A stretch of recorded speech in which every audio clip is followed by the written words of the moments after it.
Tonight we enter a world where gods and mortals seem to walk the same frost-bitten earth, where the sea was not a border but a road, and where death itself could be spoken of like an enemy commander waiting beyond the mist.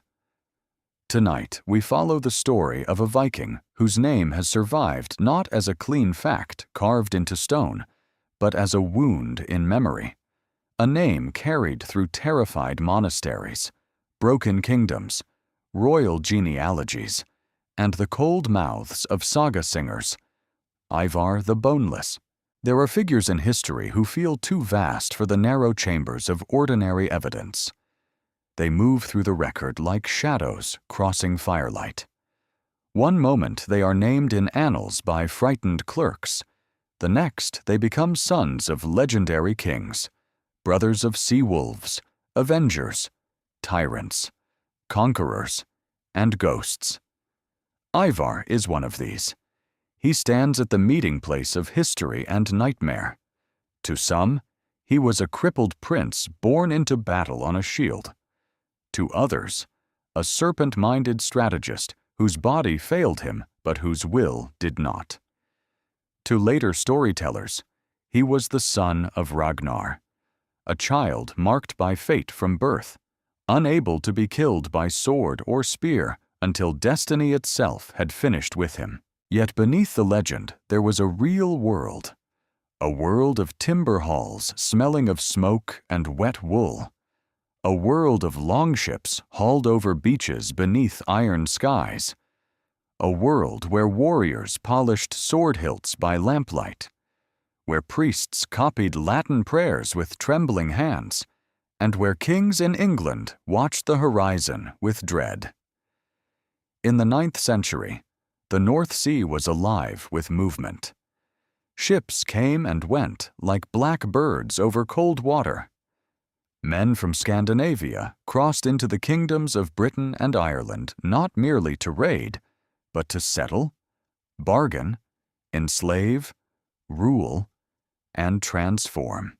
The name Ivar appears in the grim landscape of that age, the Anglo-Saxon Chronicle, Irish annals, later Norse sagas, and medieval traditions offer fragments of him, never enough to satisfy, yet too many to ignore. Archaeology, that patient science of broken things, has given us other clues to the world he inhabited. Stratigraphic excavation at places associated with Viking armies has revealed graves, weapons, hacked silver, animal bone, signs of winter camps, and the disturbed remains of conquest. Radiocarbon dating has helped place human remains inside the storm of the 9th century.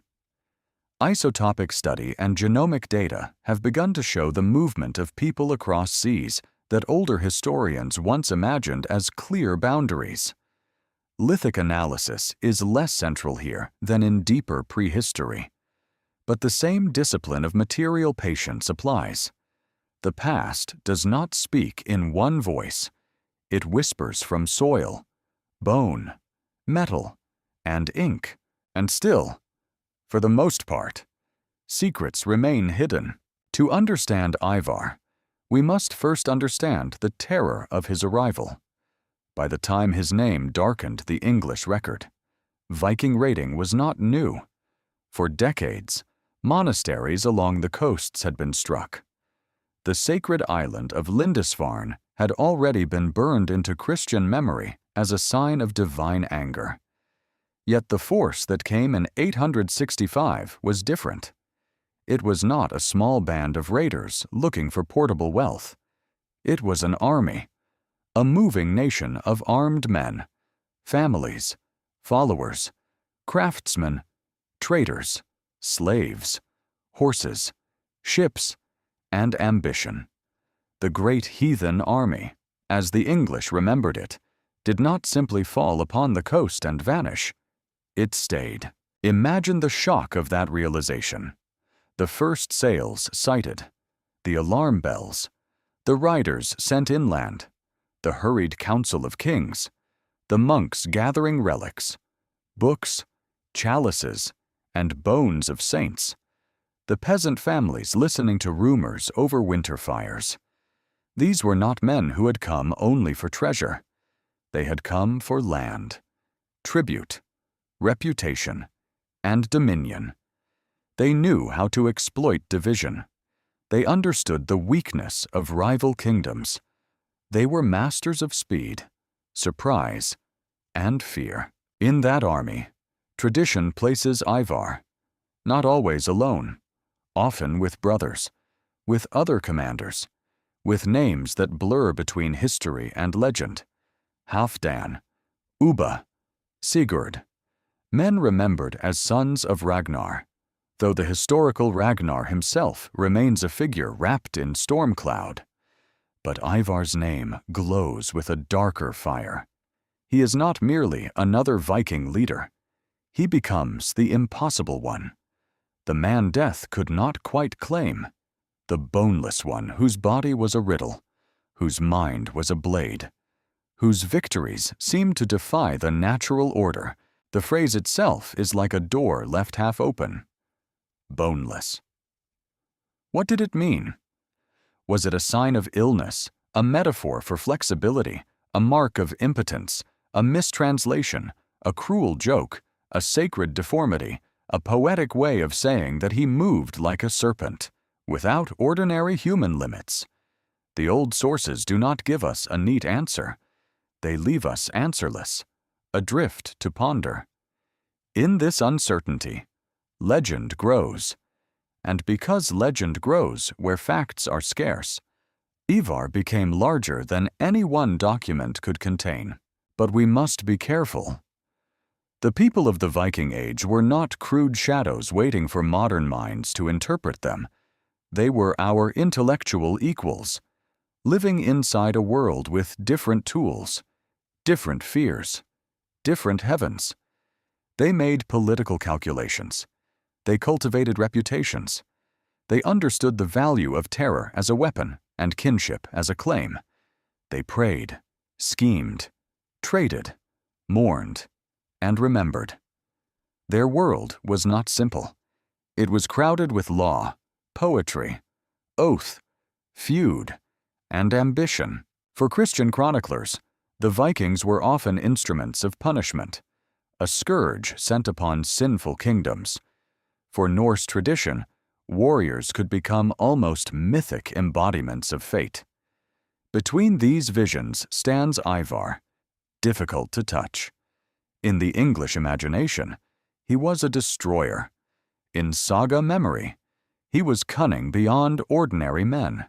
In modern retellings, he has become a figure of fascination, partly because he unsettles expectations. A warrior who may not have been physically whole. A conqueror whose greatest weapon may have been intellect. A man remembered less for how he fought with his hands than for how he bent kingdoms to his purpose. There is a cinematic power in that. A cold hall. A leader seated while others stand. A body that perhaps could not ride in the ordinary way. Eyes watching. Words measured. Around him, young warriors hungry for silver. Older men scarred by many crossings. Messengers from broken kings. Captives praying under their breath. Outside, horses stamp in frozen mud. The river is dark. Somewhere in the distance, church bells fall silent. The truth about Ivar the Boneless may never be recovered whole. Perhaps no single truth ever existed, because the man, the commander, the remembered monster, and the saga prince are layered one atop another like deposits in an archaeological trench. Each layer matters. Each must be brushed clean with care. We cannot simply strip away myth and expect to find a modern biography beneath it. Myth itself is evidence. Not evidence that every tale occurred exactly as told, but evidence of what later generations feared, admired, condemned, and could not forget. So tonight, let the sea wind rise. Let the shields knock softly against the ship's side. Let the monasteries of the English coast glow in the last light before storm. Somewhere beyond the gray water, a fleet is moving. Somewhere within it, perhaps seated in silence, perhaps carried, perhaps standing tall in the imagination of his enemies, is Ivar, the Boneless, the Undying, the riddle in the armor of a king. So, before you get comfortable, take a moment to like the video and subscribe, but only if you genuinely enjoy what I do here. And as the night gathers around us, write where you're listening from and tell me your local time. A name can survive long after flesh has vanished. It can drift through centuries like a shard of bone in dark water, worn smooth by retelling, but never entirely dissolved. Ivar the Boneless is such a name. It grips the imagination because it does what all great historical riddles do. It offers a certainty on the surface and an abyss underneath. We know the word. We do not know the wound behind it. The old northern world was rich in nicknames. A man might be called Bloodaxe, Fair Hair, Bluetooth, Forkbeard, the Deep-Minded, the Stout, the White, the Proud, the Unlucky, or the Boneless. These names were not ornamental. They were social weapons. They could preserve memory, mock weakness, advertise power, or compress an entire life into a single phrase. A nickname could be given by enemies, followers, kin, poets, or later scribes. It might refer to appearance, temperament, physical condition, sexual reputation, political behavior, or one event so memorable that it swallowed the rest of the man. And so the mystery begins. Boneless, a word almost grotesque in its simplicity. It suggests a body without structure, a warrior without the very frame that allows a warrior to stand. Yet the man attached to the name is remembered as a conqueror, a commander, a figure capable of directing armies across kingdoms. The contradiction is what gives the legend its pulse. How could a man called Boneless become one of the most feared Vikings of the 9th century? How could weakness become terror? How could an insult become immortality? Some have imagined that Ivar suffered from a condition affecting his bones. In modern discussions, one suggestion is a brittle bone disease, a disorder that can make the skeleton fragile, vulnerable to fracture, and visibly different. Others have proposed paralysis, extreme flexibility, or some congenital condition that made walking difficult or impossible. These ideas are compelling because they transform the nickname into a medical clue, as though medieval language were a diagnostic note awaiting modern translation. One can picture a child born into a royal household, watched with concern by women around the hearth, his limbs strange, his body unsteady, his future uncertain. In a warrior society that honored physical prowess, such a child would have seemed marked by destiny or disaster, but medical explanations must be handled gently. The surviving sources are late, literary, and shaped by imagination. There is no skeleton that can be securely named as Ivar's body. There is no contemporary physician describing his joints, spine, gait, or bones. There is no grave inscription reading his name beside preserved evidence of disease. The material record gives us Viking Age bodies, weapons, injuries, migrations, diets, and burial practices, but it has not yet given us the final answer to this nickname. Radiocarbon dating can help place remains in time. Genomic data can reveal ancestry and kinship. Isotopic analysis can trace movement across landscapes and seas. Yet without a secure identification, science can illuminate the age around Ivar more clearly than Ivar's own body. Still, the medical possibility remains haunting. If Ivar was disabled in some visible way, then his story becomes not a simple tale of Viking violence, but a profound challenge to assumptions about power. Perhaps he did not need to match other warriors in the crush of shield against shield. Perhaps he ruled through planning, speech, charisma, kinship, memory, and fear. A body limited in one arena might have sharpened authority in another. Around the firelit halls of the North, a prince who could not fight like ordinary men might learn to listen more closely, to judge ambition, to read insult, to turn weakness into theater. The sagas repeatedly admire cunning. They do not always place brute strength above intelligence.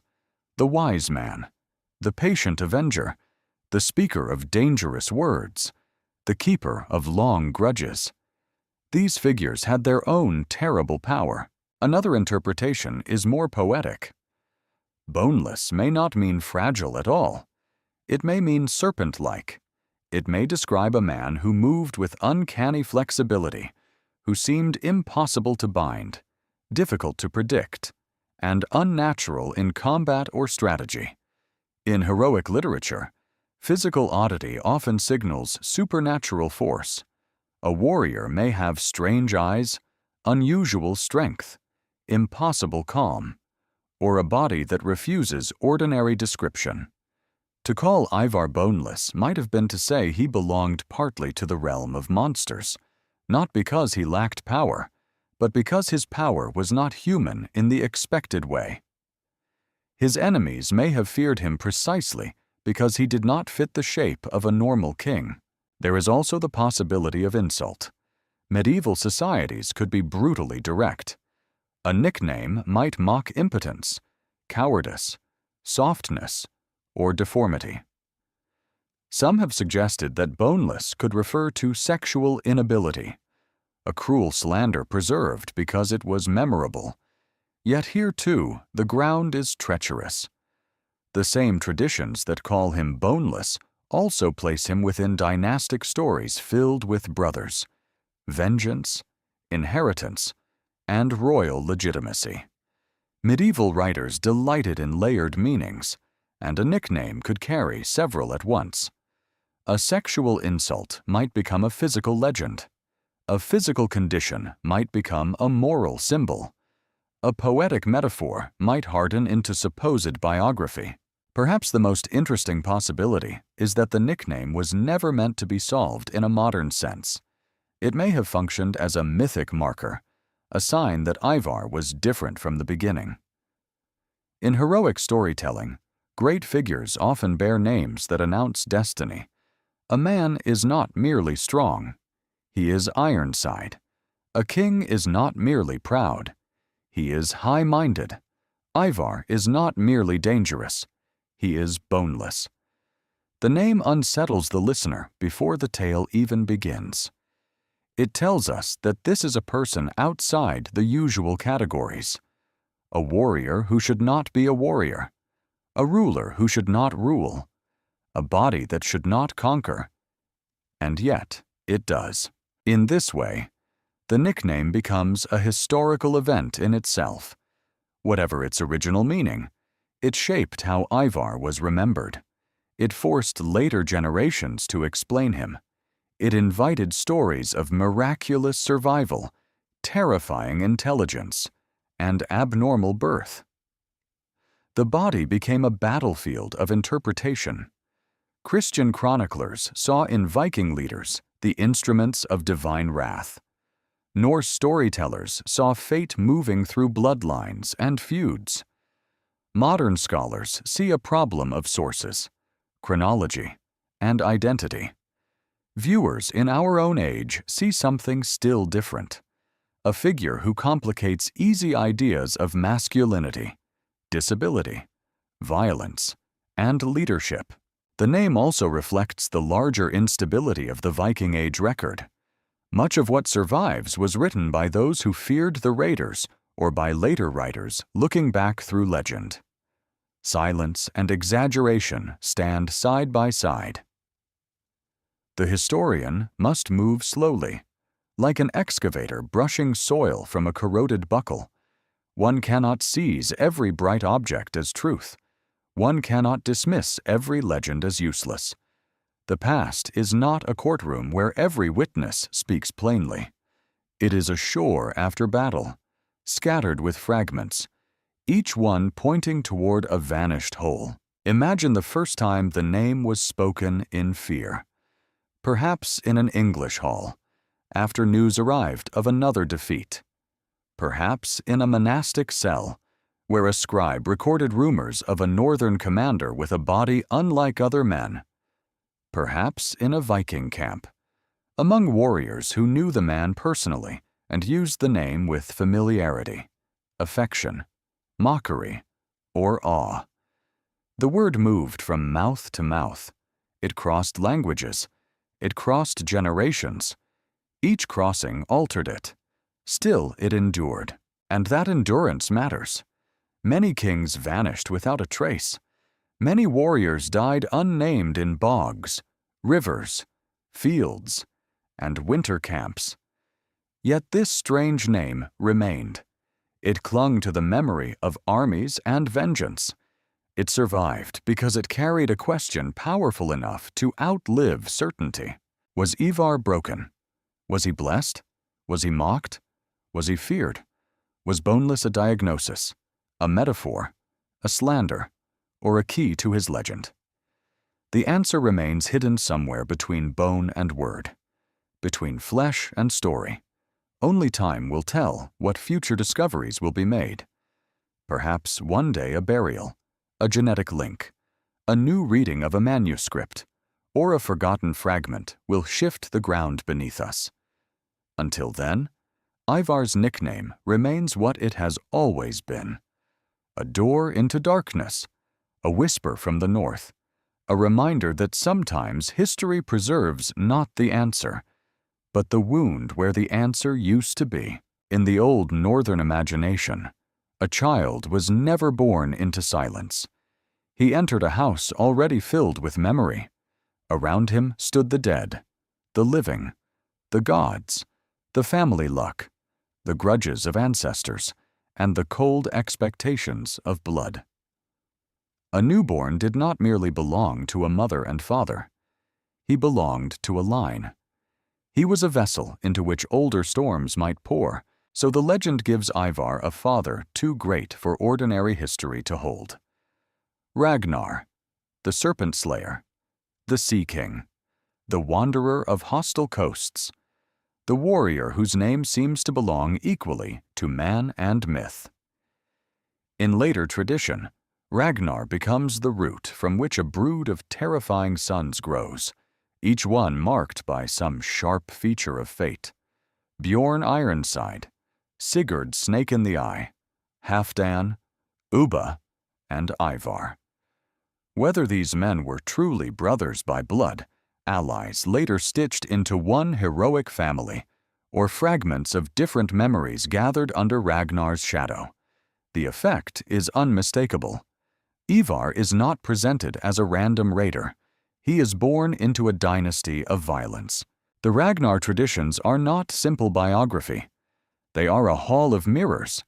They speak of kings, monsters, prophecies, vengeance, and fatal pride. They preserve echoes of the Viking Age, but also the literary needs of the centuries that shaped them. To step into them is to step into a smoky room where every storyteller has added another beam, another carving, another omen. Still, legends reveal what societies needed to believe about power.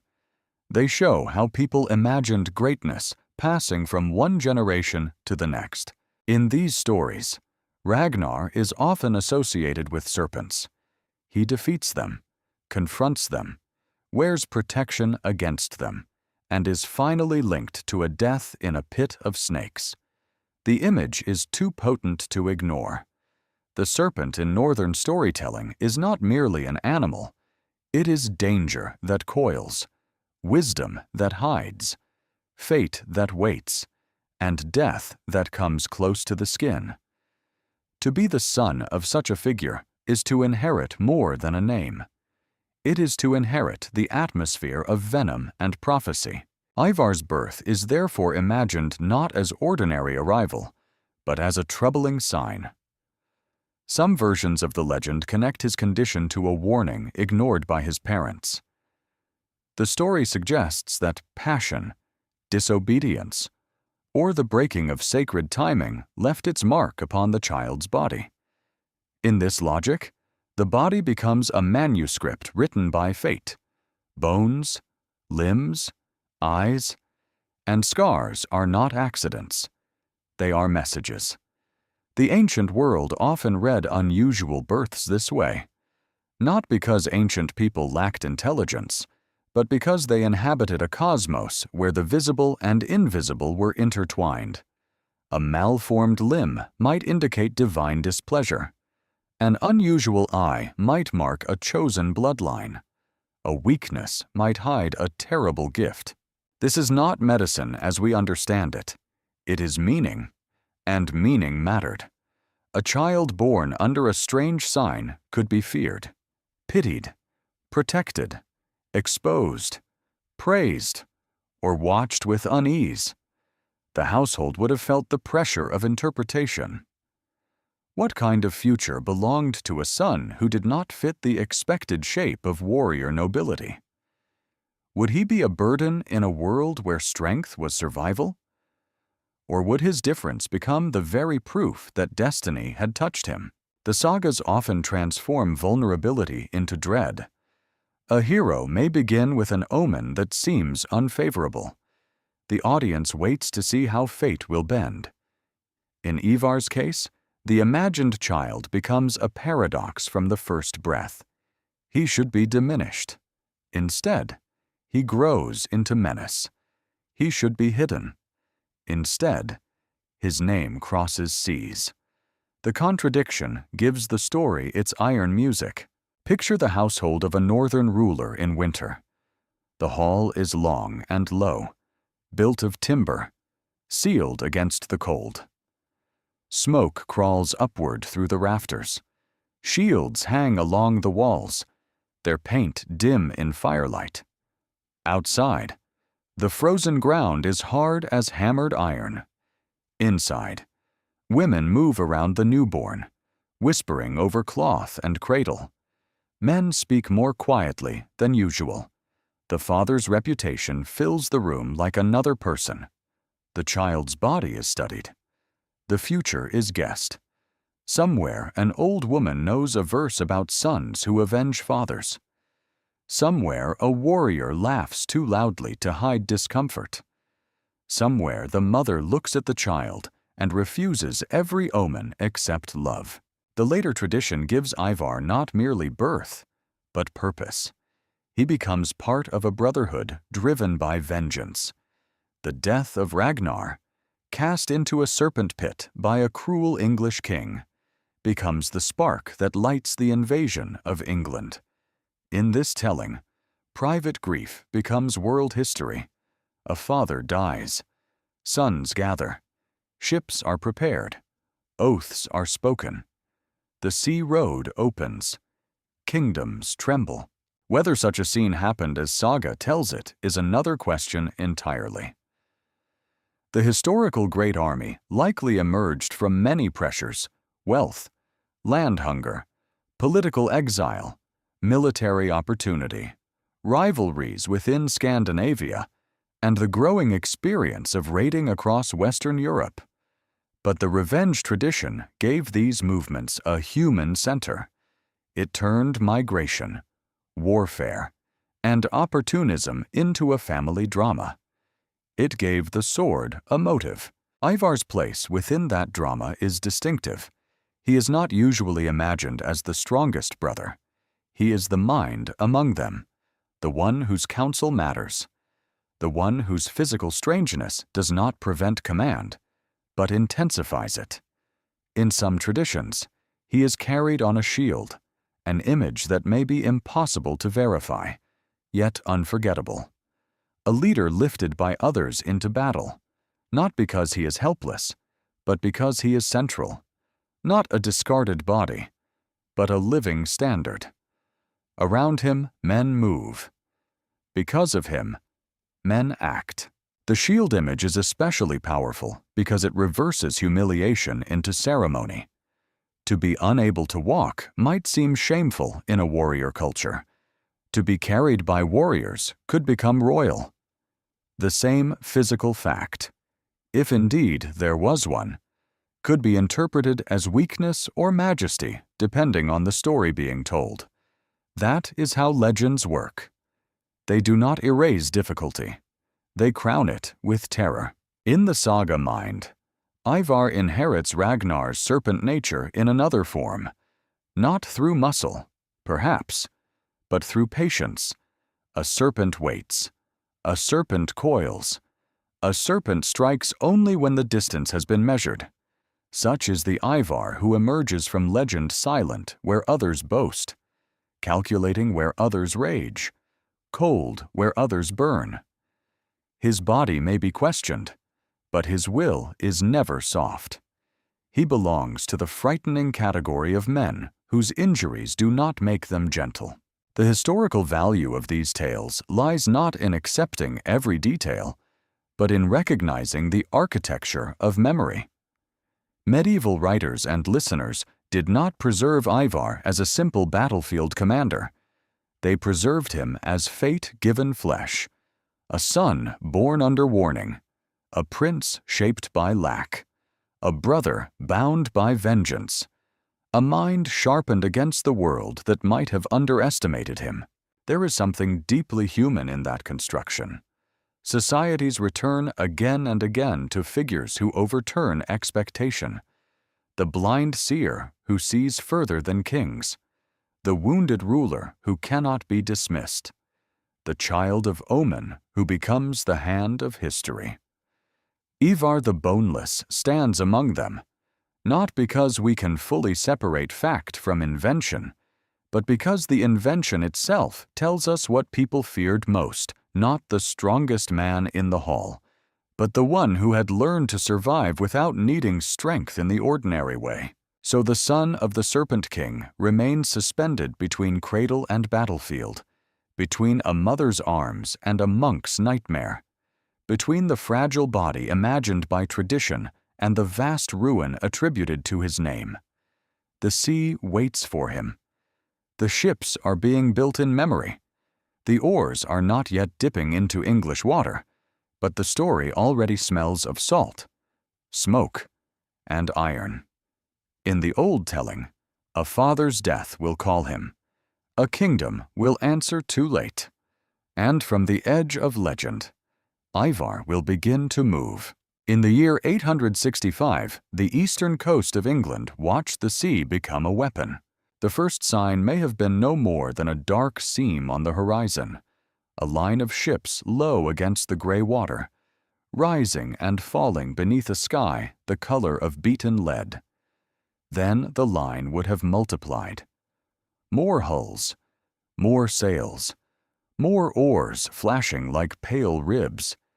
Fishermen would have seen them first, perhaps, or coastal guards, or shepherds on wind-cut cliffs. Rumor would have run faster than any rider. Northmen, Danes, heathens, an army.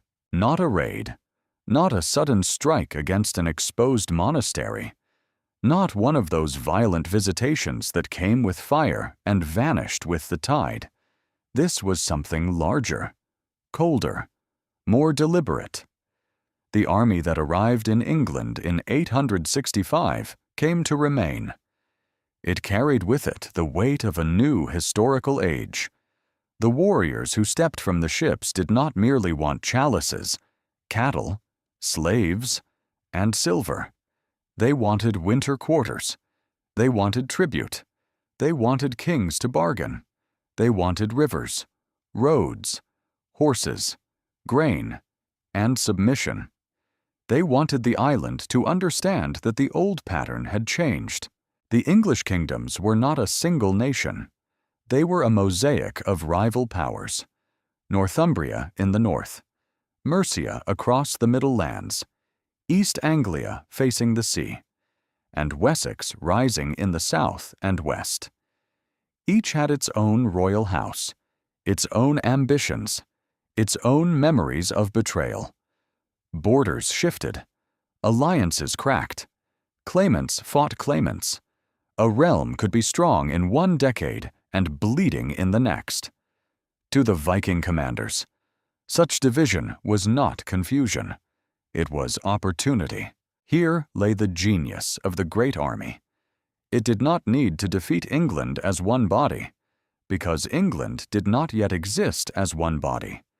It could isolate, threaten, negotiate, and devour. It could take horses from one kingdom and ride against another.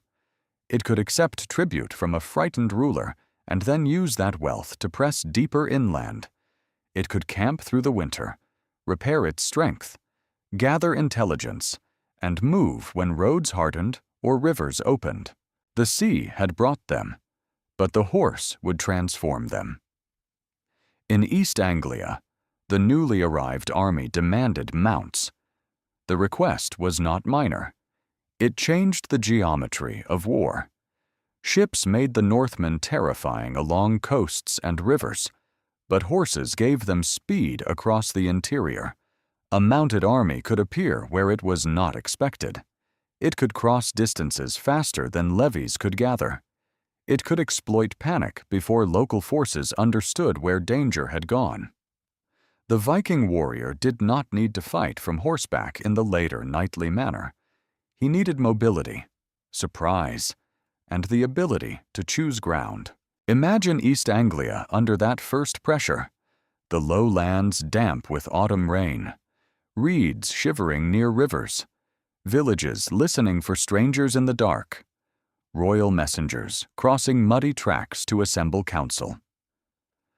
The local king faced a terrible choice: resist at once and perhaps be destroyed, refuse supplies and invite devastation, provide horses and buy time, knowing that the beasts might carry the invaders toward another victim, or one day return against his own fields. Politics in such moments becomes a narrow bridge above deep water. The army wintered. That detail is everything. A winter camp is not a moment of fury. It is an institution. It requires food, discipline, craft, repair, leadership, and negotiation. Ships must be maintained, weapons sharpened, clothes mended, captives guarded, silver counted, animals slaughtered or preserved, scouts sent out, local populations managed through fear, payment, or force. Camps of this kind were moving societies, not mobs. Within them were hierarchies, reputations, disputes, loyalties, and ambitions. Men did not cross the sea in such numbers without structure. They did not survive an English winter by accident. Somewhere within the command network of this army, tradition places Ivar. To imagine his role is to imagine not merely a warrior shouting across a shield wall, but a mind measuring kingdoms. In a world where prestige mattered, command had to be performed. A leader needed wealth to reward followers, lineage to claim respect, ruthlessness to punish defiance, and wisdom to prevent foolish battles. The great army's early success suggests planning of a high order. It struck not blindly, but with a sense of political fracture. It understood that terror was most useful when joined to patience. That patience is often lost in modern visions of Viking violence. We see the axe fall and forget the long silence before it. We see flames and forget the council beside the fire. We see a monastery looted and forget the arithmetic of campaign supply. The men of the great army lived by force, but force alone did not carry them from shore to kingdom. They needed knowledge. They needed interpreters, guides, informants, defectors, and local collaborators. They needed to know which kings were weak, which nobles were discontented, which roads stayed passable, which towns held wealth, and which religious houses had treasures worth the march. The English, too, were not passive figures waiting to be overcome. They had fortifications, royal war bands, local levies, experienced rulers, and deep traditions of lordship. They had the memory of earlier raids and the ability to adapt. But they were facing an enemy whose method did not fit the old rhythm. A raiding band could be endured. A settled army demanded a different answer. It turned every season into anxiety. Even when it rested, it threatened. Even when it negotiated, it prepared. The movement of the great army would soon become a sequence of shocks. East Anglia first endured its presence, then Northumbria, already divided by internal conflict, became vulnerable. There, political disorder opened the gate wider than any axe.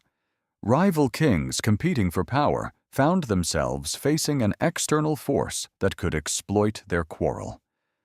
The Northmen did not need to invent weakness. They needed only to recognize it. This is where Ivar's legend begins to harden into historical dread. He belongs to that generation of Viking commanders who turned the North Sea from a raiding corridor into an imperial theater. Their ships did not merely bring destruction. They brought a new political reality. English kings could no longer assume that distance protected them. A kingdom inland could fall because horses had been seized near the coast. A monastery might be spared one year and stripped the next. A royal dynasty might survive a local rebellion but collapse under foreign pressure. The map itself seemed less stable. In the imagination of those who suffered, the army must have appeared almost elemental, like winter, like flood, like plague. It arrived from beyond the known edge, yet acted with intelligent purpose.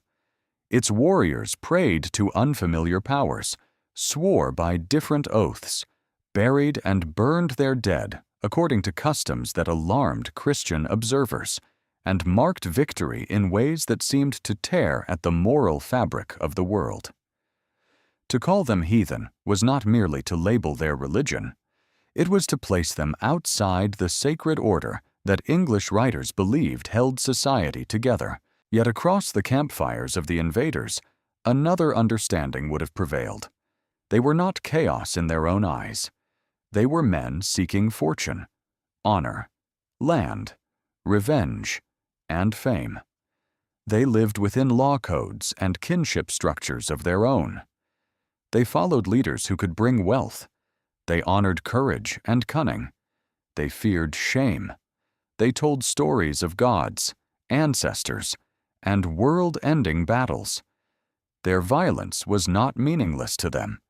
It was woven into a social world where reputation outlived the body. The Great Army was therefore both a military force and a cultural collision. It carried northern ambition into the heart of Christian England. It forced monks to become historians of terror.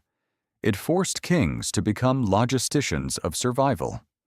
It forced local communities to decide whether to flee, resist, submit, or cooperate.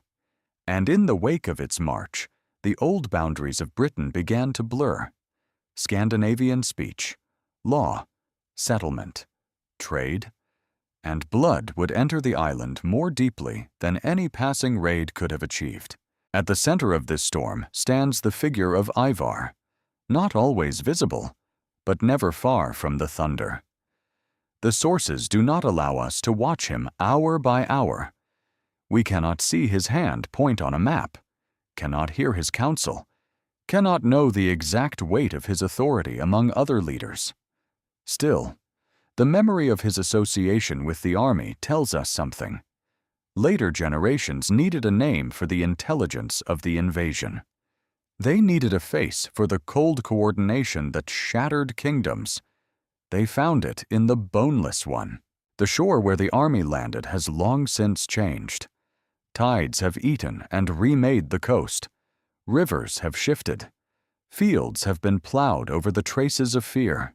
The screams, negotiations, hoofbeats, prayers, and commands have vanished into the soil. But the event remains one of the great turning points of early medieval Britain. In 865, the sea did not simply deliver raiders. It delivered a new future, and as the ships were drawn up, as horses were taken, as winter fires burned in hostile country, the people of England began to learn a truth that would define the age. The Northmen had crossed the water not as a passing storm, but as a season that would not end. York was a prize made of stone, river mist, memory, and blood. To the Northmen, it was not merely another settlement waiting behind frightened gates. It was a city of ancient weight, older than the kingdoms that struggled over it, older than many of the royal houses whose men now called themselves rulers of the English. The Romans had known it. Legions had walked its streets. Emperors had looked upon its walls. Long before Viking sails disturbed the eastern waters, York had stood as a northern heart of power, a place where roads met, rivers carried wealth, and authority could be seen in timber, stone, market noise, and church towers. By the 9th century, the city belonged to Northumbria, but Northumbria was not at peace with itself. Its throne was contested. Its elite was divided. Rival kings struggled for legitimacy, while danger gathered beyond the coast. This was the fatal weakness that made York vulnerable. No wall is truly strong when the men behind it are uncertain whom they serve. No kingdom can face the wolf at the door when brothers, nobles, and claimants are already sharpening knives for one another in the hall. The Viking commanders understood this. Their genius lay not only in ferocity, but in timing. They struck where political fracture had already opened the body of the kingdom. They did not need to invent civil war in Northumbria. They needed only to arrive while it was burning quietly from within. Imagine York in the days before the fall, the air heavy with damp, smoke rising from hearths into a pale northern sky, merchants packing goods more carefully than usual, priests moving between churches with faces made stern by fear, armed men at the gates, listening for reports from the roads. Inside the city, rumor would have taken on a life of its own. The Northmen had come. The Northmen had horses. The Northmen had broken other lands. The Northmen were not leaving. There are moments in history when a city becomes more than geography. York became a hinge. If the Vikings could take it, they could command routes across the north. They could control movement through river systems and roads. They could draw wealth from the region. They could transform a raid into occupation. A captured York would not merely enrich them, it would anchor them. The city fell in 866, and its fall sent a message through the island. A major urban center, a royal and ecclesiastical stronghold, had passed into Viking hands. The conquerors entered not as ghosts, but as administrators of reality. They took walls, streets, supplies, and human beings. They inherited storehouses, churches, workshops, markets, and old Roman bones beneath their feet. They gained a seat from which the North could be watched, taxed, threatened, and reshaped. For the people inside York, conquest was not an abstract political change. It was intimate. Doors were forced open. Valuables hidden in haste were discovered or lost forever beneath floors and thresholds. Families wondered who would be taken, who would be spared, who would pay, who would vanish. Craftsmen may have been compelled to continue working for new masters. Traders, always sensitive to power, adjusted quickly or suffered. Clergy faced humiliation, plunder, exile, or accommodation. Some citizens died violently. Others survived by bending, Survival is often the most silent part of conquest. Chronicles remember kings and battles. Archaeology remembers the rest: the broken comb, the repaired shoe, the cut bone from an animal slaughtered during occupation, the changed pattern of trade, the coinage, the craft debris, the street layers that grow thick under generations of feet. Stratigraphic excavation in cities like York reveals not simply destruction, but continuation. Beneath later streets lie deposits of ordinary life, showing how conquest could become habitation, how terror could settle into routine, and how foreign warriors could become rulers, neighbors, husbands, rivals, and customers. York, under Scandinavian power, became known in later memory as a Viking city, but that phrase can mislead if imagined too simply. It was not wiped clean and remade overnight. It was layered: Anglian, Roman, Christian, Scandinavian, local, foreign, elite, poor, violent, commercial, sacred, and profane all pressed together. Languages met in markets, styles mingled in metalwork, beliefs collided in burial and oath, names changed, customs adapted, power wore a new accent, and in the shadow of that transformation stands Ivar. Whether he personally directed every movement at York cannot be proven with the clean certainty of a carved inscription.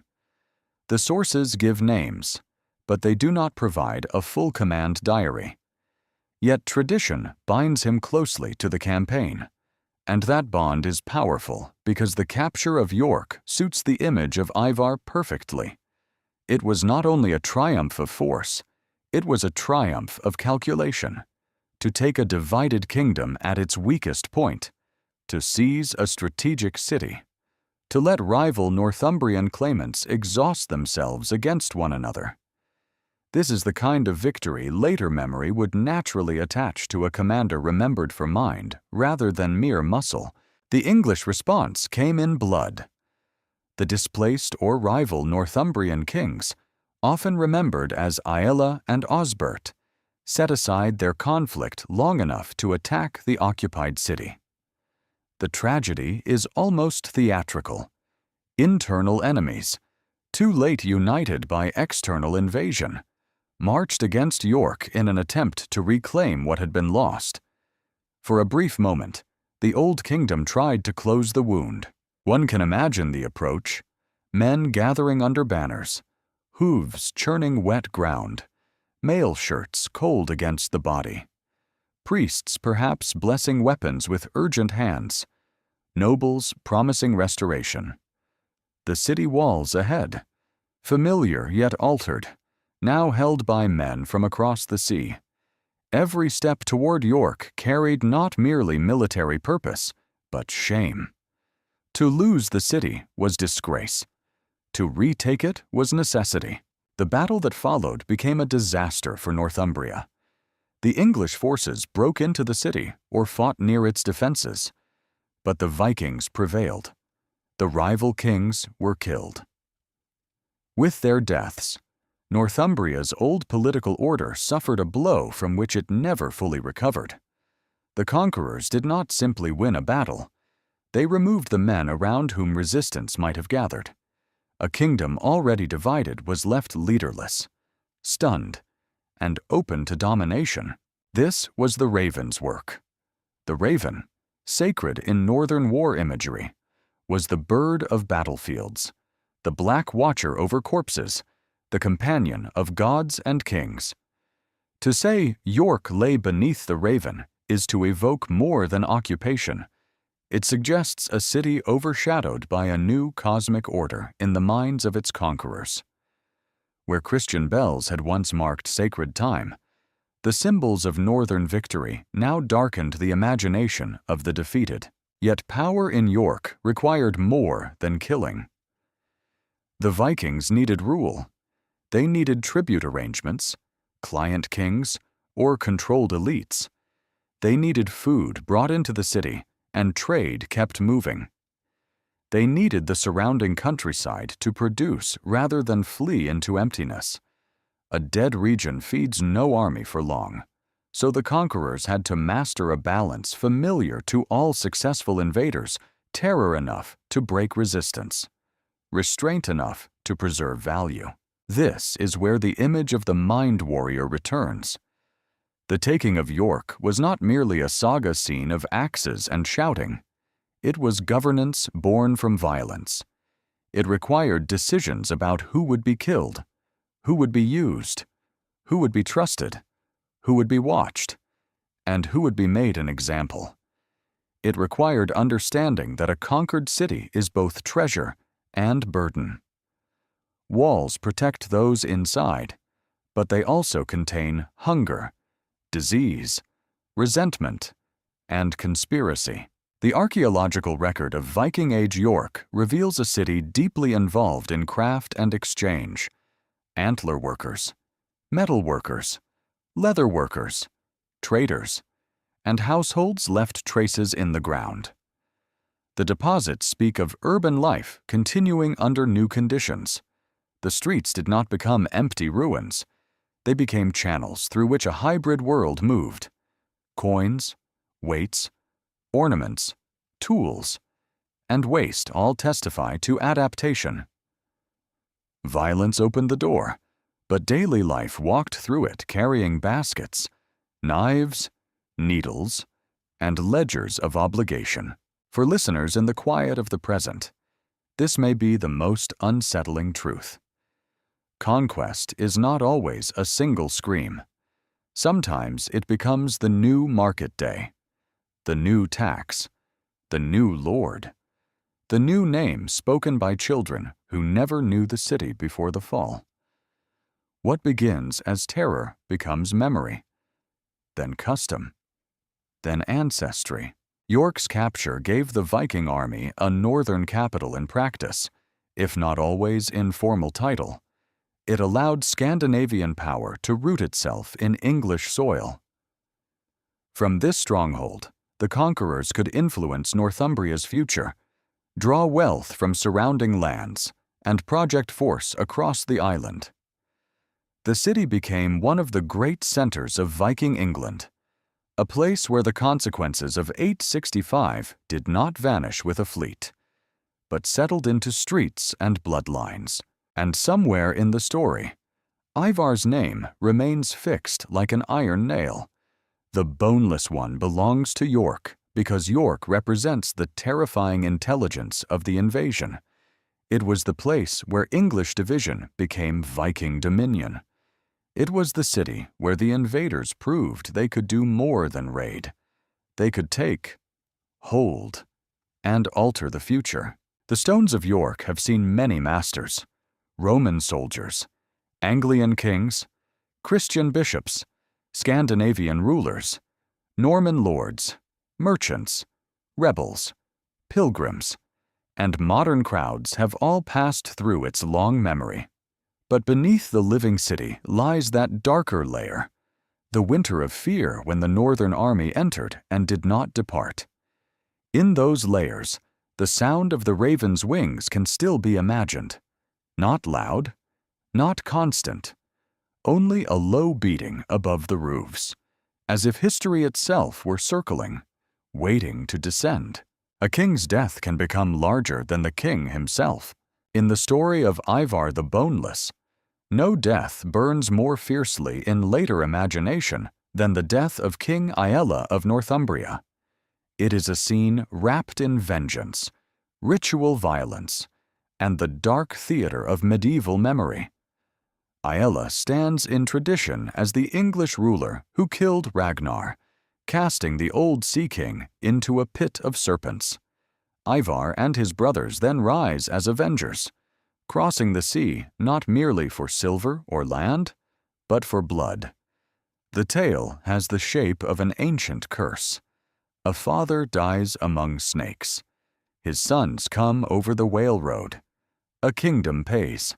Yet history asks its questions slowly. Did Aella truly kill Ragnar? Was Ragnar a single historical man, a composite of several Viking leaders, or a legendary name around which scattered memories gathered? Did Ivar truly pursue Aella as a son fulfilling a sacred duty of revenge? Or did later storytellers impose the clean, terrible pattern of family vengeance onto the more complicated realities of 9th-century warfare? The sources do not yield easily. They stand at different distances from the events. Some are close enough to preserve hard names and outcomes, but too brief to satisfy curiosity. Others are rich in story, but shaped by later literary imagination. Between these two kinds of testimony lies the great marshland of early medieval history, where the ground seems firm until the foot sinks. What appears more secure is that Aella was a Northumbrian king caught in the catastrophe of Viking invasion. He was associated with the struggle for York, and he died in the conflict against the Northmen. His death mattered because it symbolized the collapse of old Northumbrian resistance. When rulers fall, their bodies become political messages. A dead king is not only a corpse, he is proof that the old protection has failed. The legend, however, does not allow Aella to die simply in battle. It gives him a more dreadful end. It says that the sons of Ragnar captured him and subjected him to the blood eagle, one of the most infamous punishments in all medieval storytelling. The image is almost unbearable, the victim laid open from behind, ribs cut from the spine, lungs drawn outward like wings. Whether this was ever a real ritual execution, a poetic metaphor, a later misunderstanding, or a literary invention remains fiercely debated. It is one of those historical problems that seems to stare back at us from the dark, refusing to become simple. The blood eagle endures because it is perfect as horror. It turns the human body into a symbol. It makes punishment visible as spectacle. It suggests vengeance not as quick killing, but as artful cruelty. For later audiences, it proved the savagery of pagans or the terrible majesty of avengers, depending on who was telling the tale. For modern readers, it raises a different question: how much of remembered atrocity belongs to event, and how much belongs to imagination sharpened by fear? Early medieval writers often described enemies in extreme terms.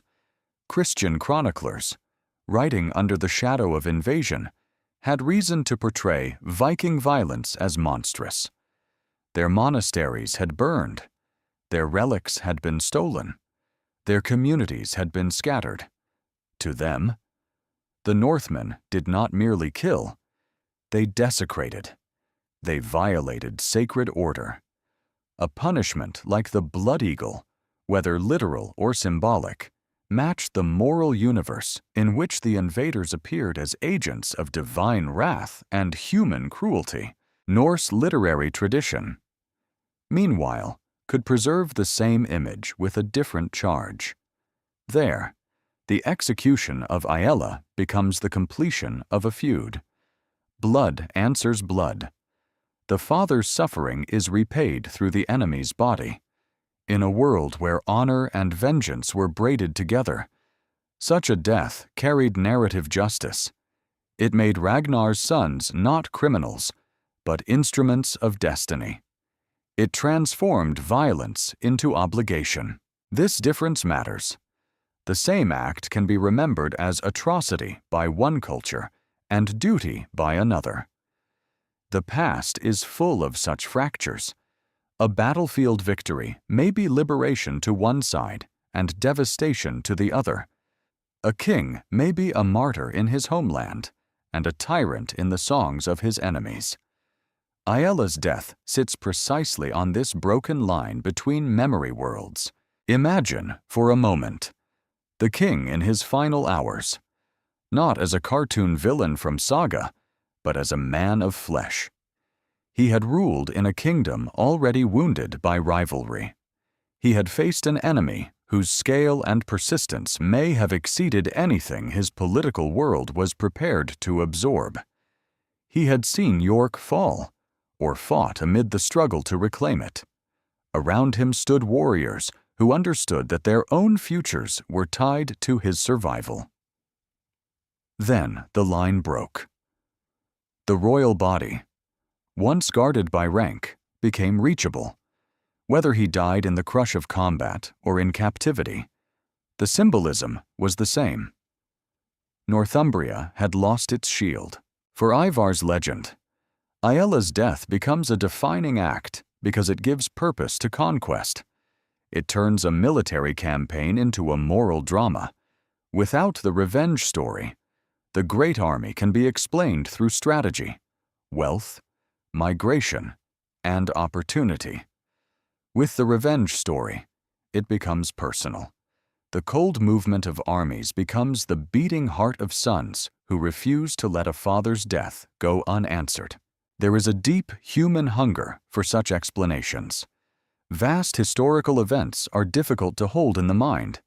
The movement of thousands, the collapse of kingdoms, the pressure of economics, climate, political ambition, and military adaptation can feel too large, too impersonal. A revenge tale gives history a face. Aella killed Ragnar. Ivar killed Aella. The balance is terrible, but understandable. The world becomes a ledger of blood. Yet the real world is rarely so clean. Viking expansion in Britain did not require a single murdered father to explain it. Scandinavian raiders and settlers had long been probing the wealth of the islands. Trade networks, political exile, inheritance pressures, lordly ambition, and accumulated knowledge of English weakness all played their part. The Great Army was not a family funeral procession. It was a sophisticated military coalition. Still, if leaders within it claimed vengeance as a banner, that claim may have strengthened unity, inspired followers, and justified extraordinary violence. Vengeance is not only emotion, it is politics. A leader who can present war as sacred repayment gives his warriors something stronger than plunder. He gives them story. He tells them that their swords are not merely hungry, but righteous. He turns risk into duty.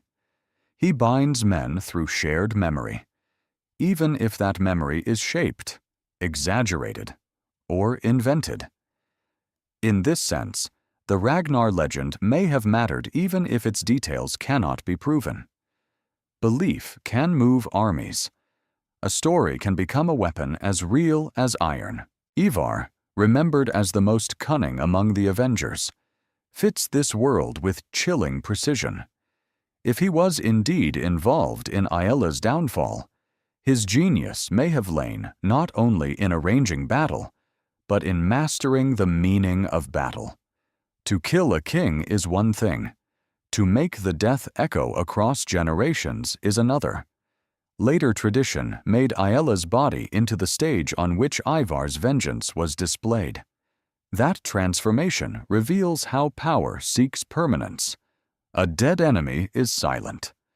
A remembered enemy continues to serve the victor's fame.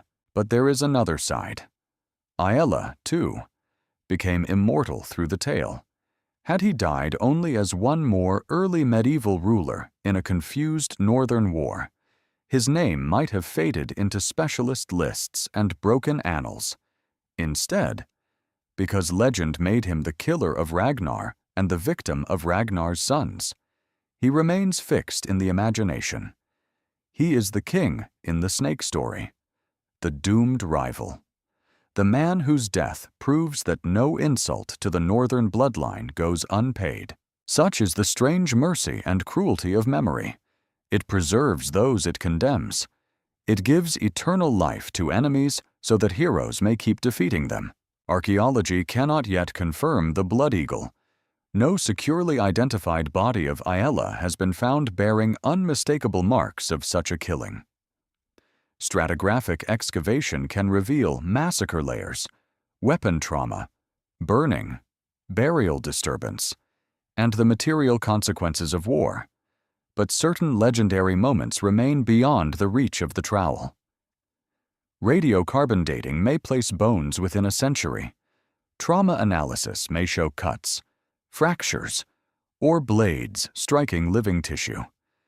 Yet to connect a specific wound to a specific king, a specific tale, and a specific ritual demands evidence that the soil has not given, and so the execution remains suspended between possibility and poetry. That suspension is not failure. It is the condition of this history. The 9th century does not come to us as a complete manuscript. It arrives in torn pages, hostile witnesses, later songs, place names, hordes, skeletons, and silence. To enter it honestly is to accept uncertainty without surrendering wonder. We can say that Aella died in the Viking conquest of Northumbria. We can say that later tradition made his death an act of vengeance for Ragnar. We can say that the blood eagle became the unforgettable image of that vengeance. We cannot say with final confidence that the scene unfolded exactly as later storytellers described.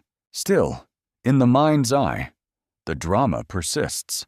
A conquered king, a circle of northern warriors, the chill of the air, the smell of mud, sweat, blood, and smoke.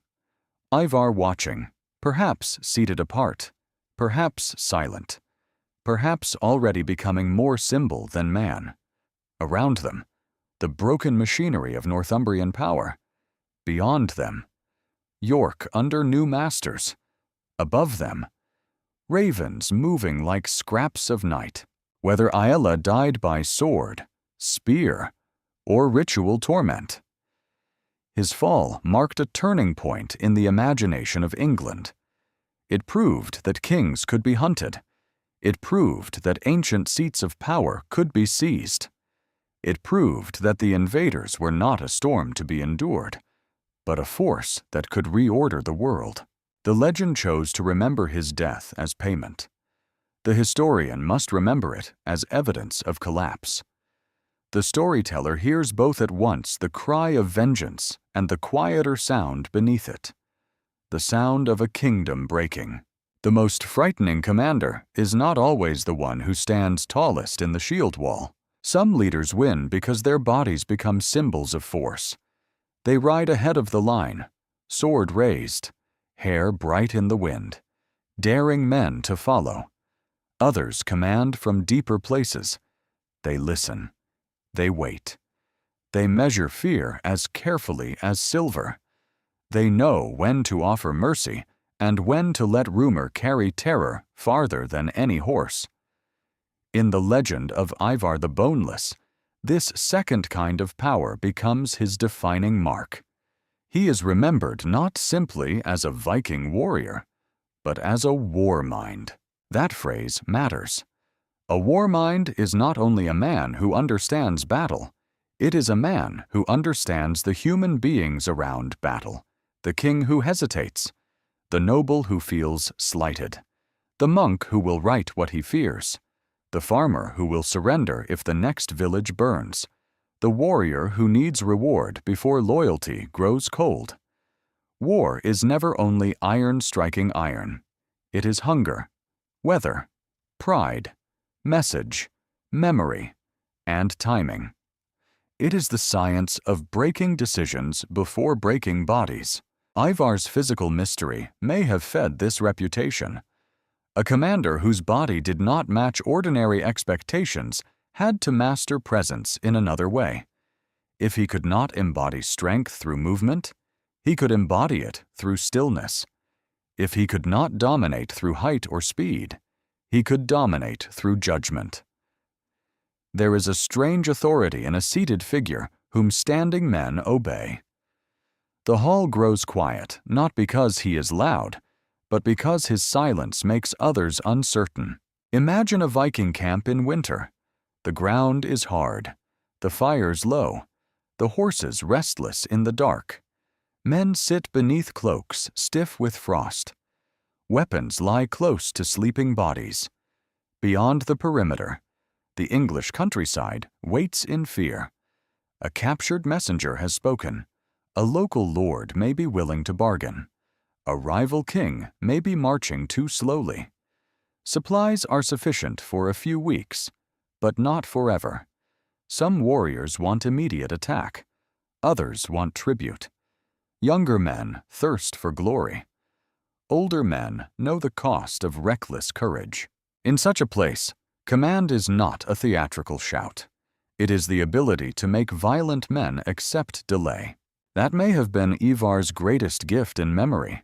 Saga tradition repeatedly paints him as cunning, patient, and unusually intelligent.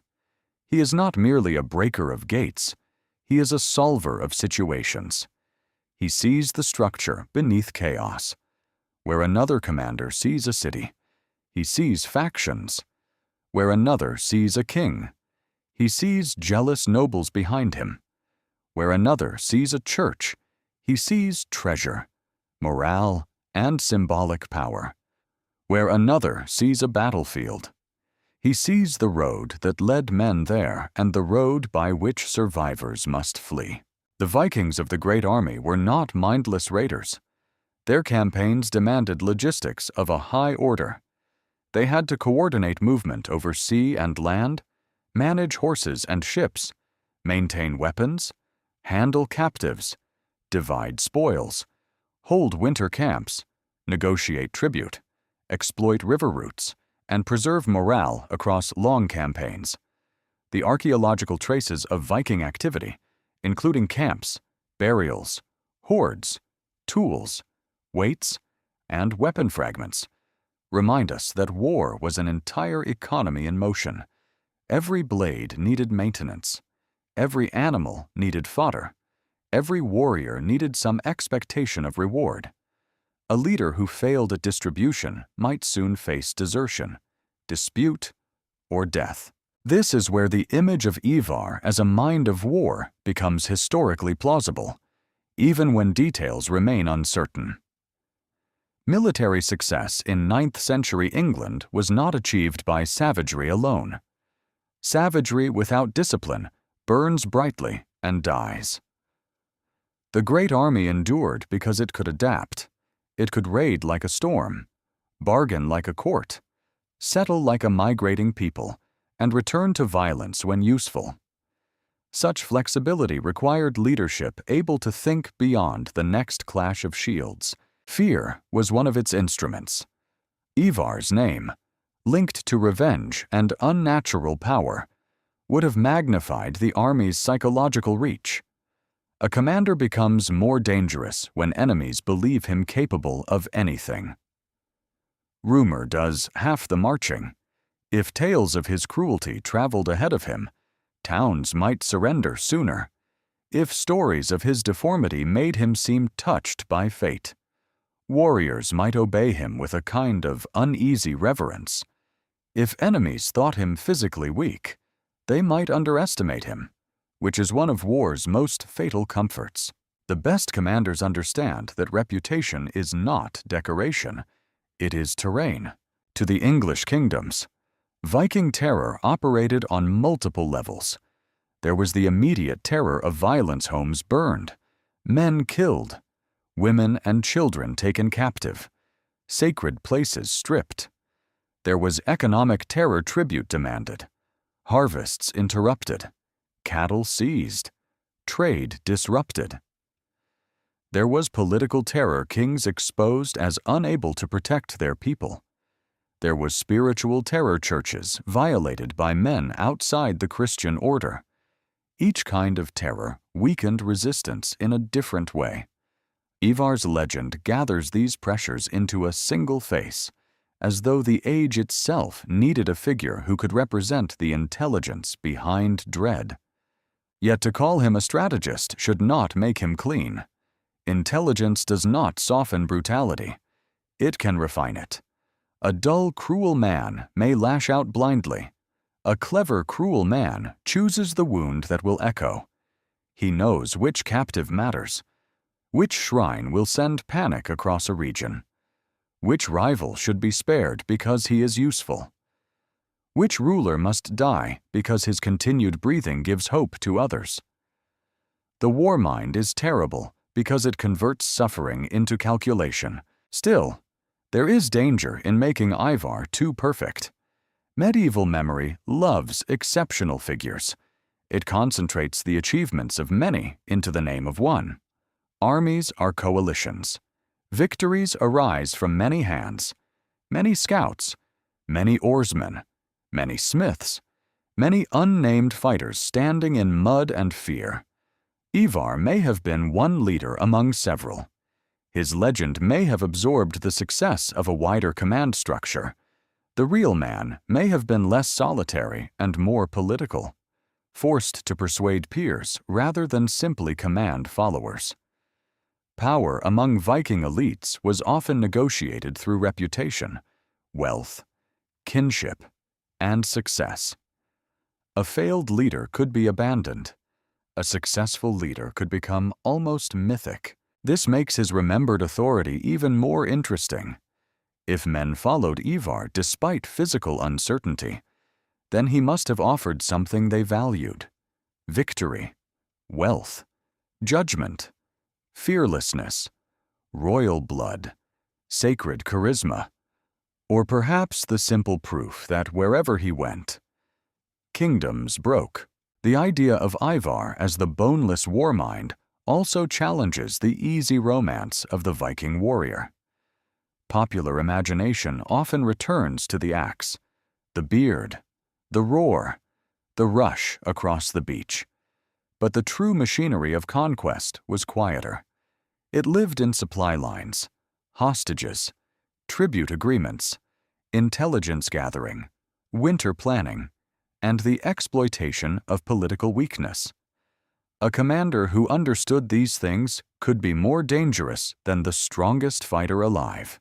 The battlefield itself, for all its violence, might last only hours. The campaign lasted months. The reputation lasted centuries. There is a haunting image in this Ivar not as a berserker lost in fury, but as a still center around which fury revolved. Around him, men shout, drink, gamble, quarrel, sharpen blades, and boast of killing. He watches. He asks who controls the bridge. He asks which king has quarreled with which noble. He asks when the river floods. He asks what ransom the bishop is worth. He asks whether fear has ripened enough. Such questions build empires from violence. The truth, of course, remains veiled. No speech of Ivar survives. No battlefield plan bears his mark. No carved stone tells us how his followers heard his voice. Yet the persistence of his reputation suggests that later memory saw in him something more unsettling than brute strength. It saw intelligence joined to ruthlessness, bodily strangeness joined to command, patience joined to vengeance. The result is a figure almost sculpted from contradiction. The body called boneless becomes the mind that bends bones around him. In the long darkness of the 9th century, when kingdoms shook and monasteries prayed for deliverance, such a man would have seemed almost impossible, not because he could not be wounded, not because he truly stood outside mortality, but because he had learned the oldest lesson of power: men are defeated first in imagination. A city that believes itself doomed is halfway taken. A king who doubts his nobles is already weakened. A people who think their enemy favored by fate begin to surrender before the first gate falls. That is the terror of Ivar the Warmind. He may not have needed to be unkillable in flesh. It was enough that others believed him so. In the eastern lands of England, where low fields spread beneath wide skies and rivers moved slowly through reed and marsh, the name of Edmund began its transformation from king into saint. East Anglia was a kingdom facing the sea, and the sea had become a road of dread. Its coastlines, estuaries, and open approaches made it vulnerable to the ships and strategies of the Northmen. Yet it was also a land of fields, churches, royal estates, small communities, and sacred rhythms. Bells called people to prayer. seasons turned by sowing, harvest, fasting, and feast. Kingship there was not only a matter of war, it was the protection of Christian order, the keeping of law, the defense of people, land, and church. When the Viking army pressed upon East Anglia, the kingdom found itself trapped between submission and ruin. The invaders needed food, horses, wealth, and political obedience. A king faced with such a force had to choose between negotiation, resistance, flight, tribute, and martyrdom. In the story that survived, Edmund chose faith over survival. Whether the full shape of that story reflects exact event or later sacred memory, its emotional truth burned deeply into English Christianity. Edmund was remembered as a young king, dignified, devout, and unwilling to abandon Christ. The Northmen demanded that he yield authority, share treasure, perhaps rule under them, perhaps renounce what made his kingship sacred in Christian eyes. The later tradition sharpened the scene into a confrontation between pagan violence and Christian steadfastness. Edmund is captured. He refuses. He is bound. He is beaten. Arrows strike his body until he resembles the pierced saints of older sacred memory. At last, he is beheaded. There is a terrible stillness in such a story. The king cannot win by ordinary means. His army cannot save him. His body is overcome. Yet the tale insists that defeat is not the same as failure. In martyrdom, the broken body becomes testimony. The king loses his throne but gains a shrine. The invaders take his life but cannot control the meaning of his death. Christian memory turns the scene inside out.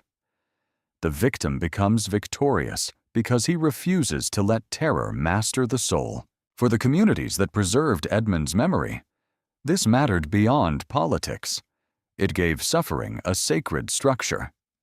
Viking attacks had left many people with wounds no royal law could heal. Churches were plundered. Families were separated. Captives were sold. Fields were devastated. Monks fled with relics. Priests buried treasures and sometimes never returned for them. To tell the story of Edmund as martyr was to say that violence did not have the final word. It was to place local trauma within the vast drama of salvation. This is why saints often rise from catastrophe. A murdered ruler becomes more than a ruler. His relics become centers of healing, pilgrimage, identity, and resistance. His death gives a wounded people a name around which grief can gather. Sacred memory preserves what ordinary political memory cannot. It remembers not only that a king fell, but how his people chose to understand the fall. The Viking commanders, whether Ivar among them or others acting in the same storm of conquest, probably did not intend to create a saint. Conquerors often misunderstand the afterlife of their own violence. They may imagine that killing a ruler ends loyalty. Sometimes it does. Sometimes it does the opposite. The severed head becomes a relic. The place of execution becomes holy ground. The story of refusal becomes stronger than the command that demanded submission. In later tradition, Ivar and his companions are linked to Edmund's death. This link made sense to Christian storytellers. Ivar's name already carried the chill of vengeance, cunning, and unnatural dread. To place him near the martyrdom of Edmund was to make the spiritual conflict more vivid. On one side, the Saint King, bound yet unconquered. On the other, the heathen destroyer, powerful yet spiritually blind. The historical reality may have been more complex, shaped by tribute demands, local politics, military pressure, and the practical brutality of conquest. But sacred memory prefers strong lines. It turns chaos into icons, The death of Edmund also reveals the clash between two models of authority. To the Viking army, kingship could be judged by tribute, obedience, military usefulness, and the ability to provide wealth. A defeated king might be killed, ransomed, replaced, or turned into a client. His value was political. To Christian East Anglia, the king's value was also spiritual. He was expected to defend the church and embody rightful order. If he died rather than betray that calling, then his death could be read as sanctity. This was not weakness. It was a different form of power. The martyr has no sword in the final moment, but his story travels farther than an army. Warriors die and are forgotten. A saint's cult can endure for centuries. Around Edmund's memory grew devotion, pilgrimage, art, liturgy, and local identity. His shrine became a place where the violence of the 9th century was remembered not as meaningless disaster, but as holy endurance. People came to pray where royal blood had become sacred memory. They came seeking healing, intercession, and a sense that the world, though torn by war, was still held by God. The landscape itself seemed to absorb the story. Forests, fields, and roads became marked by legend. The search for Edmund's head, the guarding wolf, the miraculous reunion of body and head. These details belong to the language of hagiography, the sacred storytelling of saints. Modern historical method cannot treat such marvels as ordinary evidence, but neither should it dismiss them as trivial. They show how communities processed horror. The wolf guarding the head is not only a miracle tale, it is an image of creation itself honoring the murdered king when human society had failed him. There is great tenderness in that image, a severed head in the wild, a beast not devouring, but protecting. The king's voice, in some versions, calling out to those who search. The body made whole enough for burial and veneration. In a world torn apart by men, the natural world becomes witness. The saint is not abandoned. Against this, the Viking army appears in Christian memory as a force of desecration. Yet the historian must move with care. The Northmen were not without religion, law, or moral imagination. They did not see themselves as villains in someone else's sacred play. They lived within their own inherited universe of gods, honor, fate, and reputation. Their violence was real, but it was not born from emptiness. The conflict between Edmund and his killers was not civilization against mindless savagery. It was one sacred order colliding with another, one political world breaking against another, one vision of destiny meeting its enemy in mud and blood. Still, for East Anglia, the result was devastation. The old royal line was damaged or destroyed. Viking power entered the region not as rumor, but as government, tribute, settlement, and command. The martyrdom story preserves the moral shock of that transition. It says that something precious was violated. It says that a Christian king stood firm when earthly power could no longer defend him. It says that holiness can arise at the very point where politics collapses. Ivar's shadow in this sacred tale is therefore different from his shadow in battlefield stories. Here he is not merely a tactician, he becomes an instrument of trial. The terror associated with him helps define the courage of the saint. In the strange economy of memory, the darker the persecutor, the brighter the martyr. Edmund needs the Viking enemy as the night needs a flame.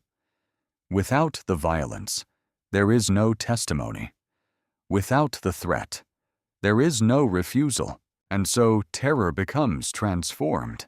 The arrows that pierce Edmund's body become signs in religious art. The execution that was meant to silence becomes a story told by candlelight. The fallen king becomes a patron. The defeated kingdom gains a holy protector. The Viking victory, though real in the world of land and power, is challenged in the world of meaning. The army can seize horses, silver, and towns. It cannot prevent the dead from becoming sacred. This is one of the great mysteries of the age. Violence destroys, but memory rearranges the ruins. A burnt monastery can become a chronicle. A murdered king can become a saint. A terrified people can turn suffering into song, ritual, and pilgrimage. The conqueror may win the field, but the scribe, the priest, the mourner, and the storyteller decide how the wound will speak to the future. In East Anglia, the wound spoke through Edmund. The marshes have quieted. The arrows are dust. The men who carried axes beneath foreign banners are long gone, yet the image remains a king bound to a tree or post, refusing to surrender the invisible kingdom within him. Around him stand warriors of the northern army, their demands sharpened by conquest. Above them, the sky lowers, the last breath passes, the head falls, but in the imagination of the faithful, the silence that follows is not emptiness. It is the beginning of a cult, a memory, a sacred resistance that no sword could kill. At Repton, the dead do not speak loudly. They lie beneath the quiet surface of Derbyshire, under churchyard soil and old stone, where rain falls softly on grass and the modern visitor may hear only wind, birds, and the far murmur of ordinary life. Yet beneath that calm is one of the most haunting archaeological landscapes of the Viking Age in England. Here, earth and bone draw us away from saga firelight and into the colder chamber of evidence. Here the story ceases to be only a matter of kings, saints, and terrifying names. Here the great army leaves fingerprints in the ground. Repton had been a place of royal and religious importance long before the Northmen came. It was associated with mercy and power, with burial, worship, and elite memory. Its church stood within a landscape already heavy with meaning, that made its occupation by Viking forces more than a practical choice. To take such a place was to occupy a symbolic heart. A sacred and royal site became a winter base for men who arrived from across the sea. The winter camp is one of the most important ideas in Viking archaeology. A raid may leave only scorch marks, missing treasures, and frightened testimony. A winter camp leaves a different signature. It requires settlement, however temporary. Men repair equipment, slaughter animals, bury or burn the dead, gamble, trade, forge, sharpen, cook, and wait. They leave behind metal scraps, gaming pieces, tools, coins, weights, hacked silver, animal bones, and human remains. The land remembers what the chronicles compress into a line. At Repton, stratigraphic excavation revealed signs of a major disturbance in and around the church complex. Defensive earthworks appear to have incorporated the church itself, turning sacred architecture into a military enclosure. The image is stark. A place built for prayer becomes part of a fortified camp. Walls that once enclosed holiness become useful in war. The dead of earlier generations lie beneath the feet of armed strangers. The sacred and the strategic fuse in mud. This is the kind of discovery that changes the emotional temperature of history. The Viking army is no longer an abstraction moving across parchment. It becomes a force that needed shelter, boundaries, command spaces, and protection from enemies. It becomes a community of bodies in cold weather. The men who terrified kingdoms also slept, ate, suffered infections, buried companions, and endured winter darkness. Archaeology restores physicality to legend.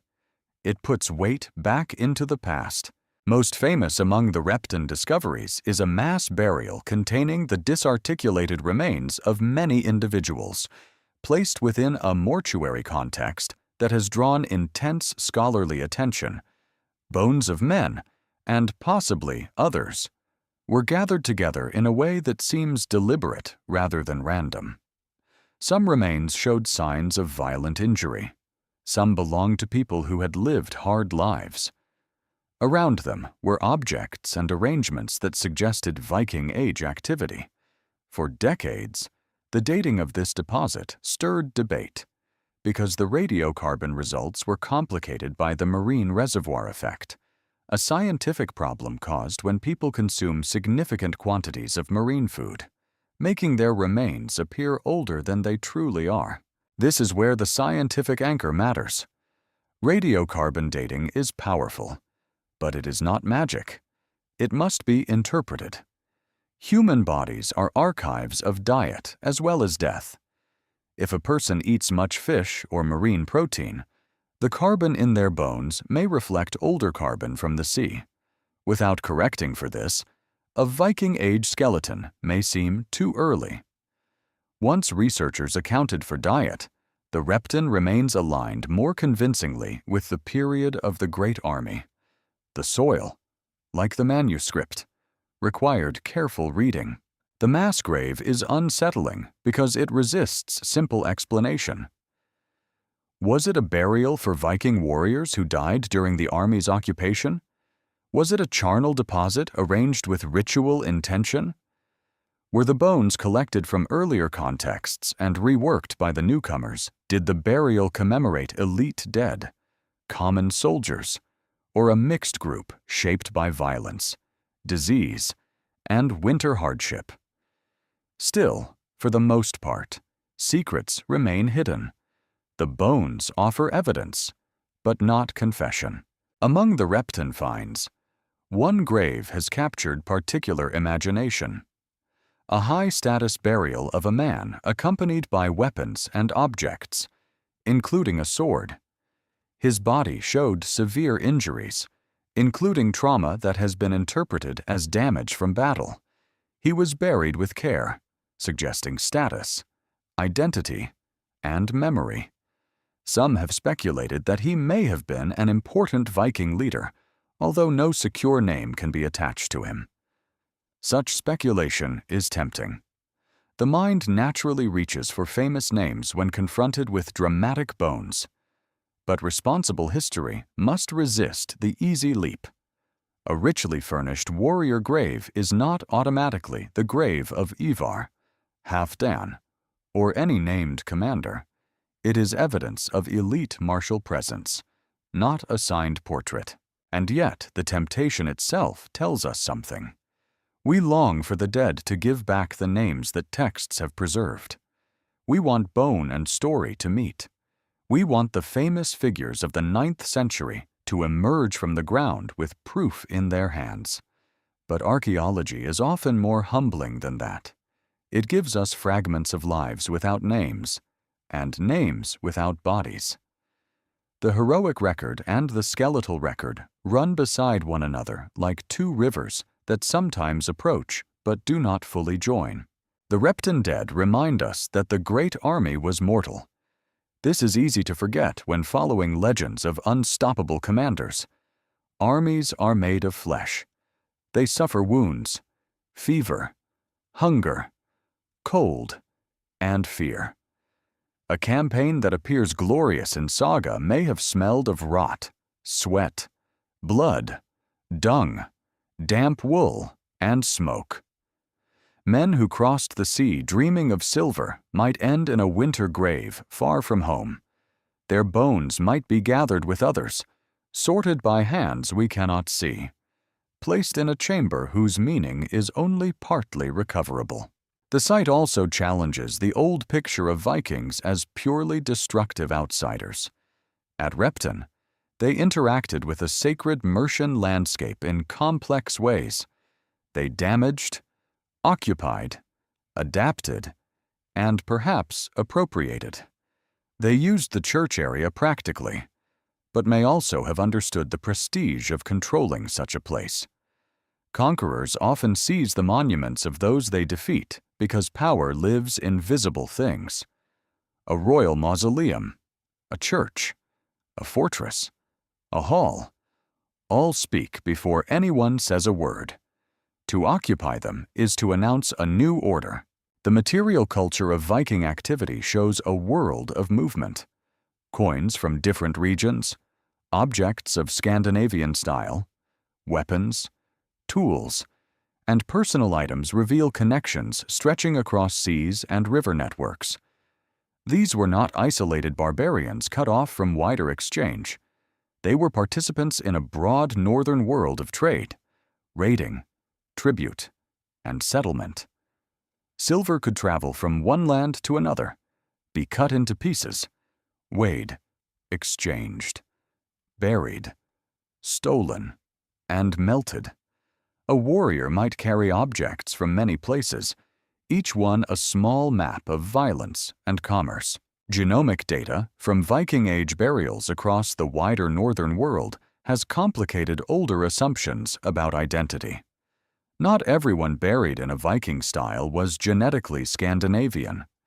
Not everyone from Scandinavia lived according to one cultural pattern. Viking armies could include people of mixed origins, allies, captives, recruits, and local participants.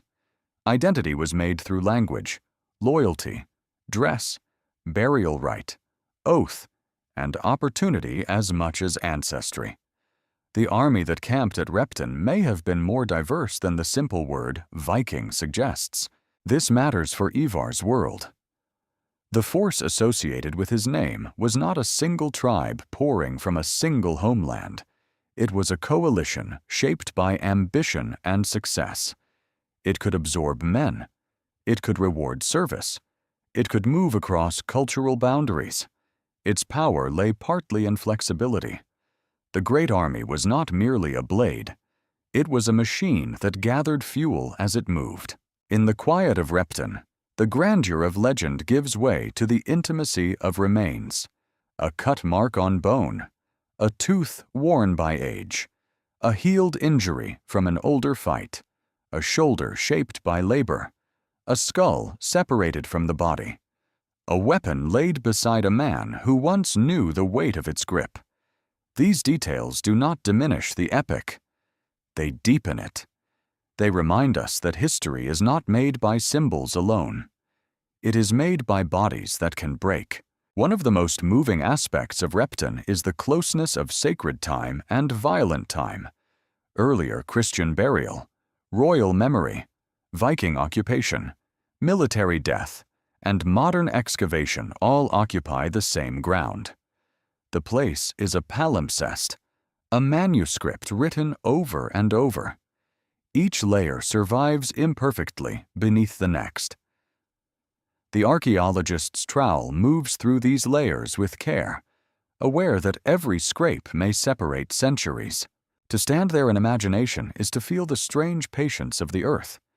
The army came with noise, hunger, horses, and iron. The camp rose. Fires burned. Orders were given. Men died. Bones were placed. The army moved on. Grass returned. Churches changed.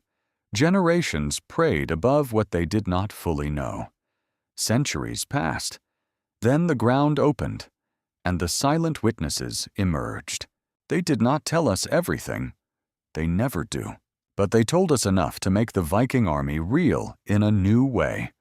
Not only as a terror in chronicles, not only as a legend shaped around Ivar and other commanders, as a wintering force in the English Midlands, as bodies in soil, as evidence submitted not in words, but in carbon, trauma, stratigraphy, and grave goods. Repton is where the myth grows bones, and the bones refuse to become myth entirely. It is where the unkillable image of the Viking commander meets the unavoidable truth that every army leaves its dead behind. The boneless one remains elusive, But around him, the ground is crowded with mortality. Men who followed the raven ended beneath the churchyard earth. Their names gone, their presence undeniable. In that silence, the 9th century feels close enough to touch. Across the western sea, beyond the fields and ruined halls of England, another world waited for the men of the north. Ireland was not a single kingdom in the modern sense. It was a landscape of rival dynasties, sacred monasteries, cattle wealth, poets, warriors, hostages, kings, overkings, tribute, and intricate webs of alliance.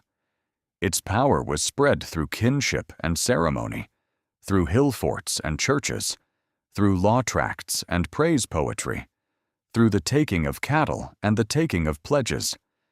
It was a world with deep learning, fierce local pride, and political complexity as sharp as any sword.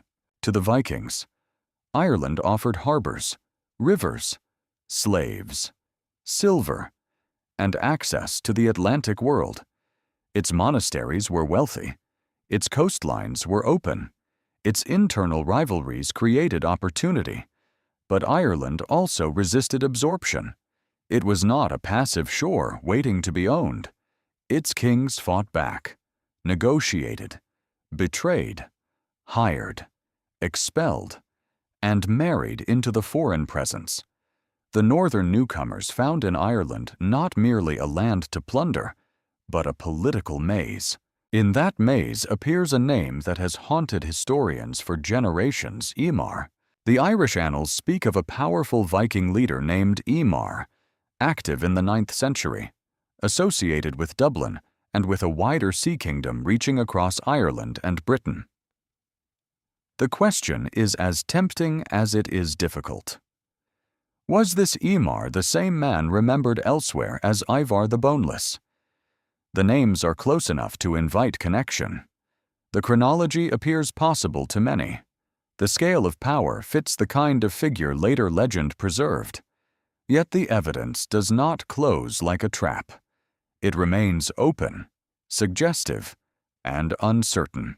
Dublin began not as the later city of stone streets and medieval towers, but as a Viking longfort, a ship encampment, a fortified base where vessels could be sheltered, repaired, and launched. The word evokes mud banks, timber defenses, moored ships, iron tools, traders, captives, warriors, and smoke rising above the water. Such camps were not incidental. They were engines of expansion. From them, raiders could strike inland along rivers, traders could exchange goods, captives could be held before sale, silver could be weighed, leaders could gather men and wealth. The foundation of a Viking stronghold at Dublin changed Ireland's history. It created a permanent Scandinavian power center in the Irish Sea world. Ships moved from Dublin to the coasts of Britain, to the Hebrides, to Man, to Wales, to western Scotland, and beyond. The sea did not separate these places. It connected them to men who knew currents, winds, seasonal crossings, and harbor mouths. The Irish Sea was a political arena. Ivar belonged to this arena. The annals present him not as a small raider, but as a ruler of consequence. He is associated with military campaigns, alliances, and dynastic power. Later generations remembered descendants of Ivar as a major ruling line, a dynasty whose influence stretched across Dublin, York, and the wider maritime world.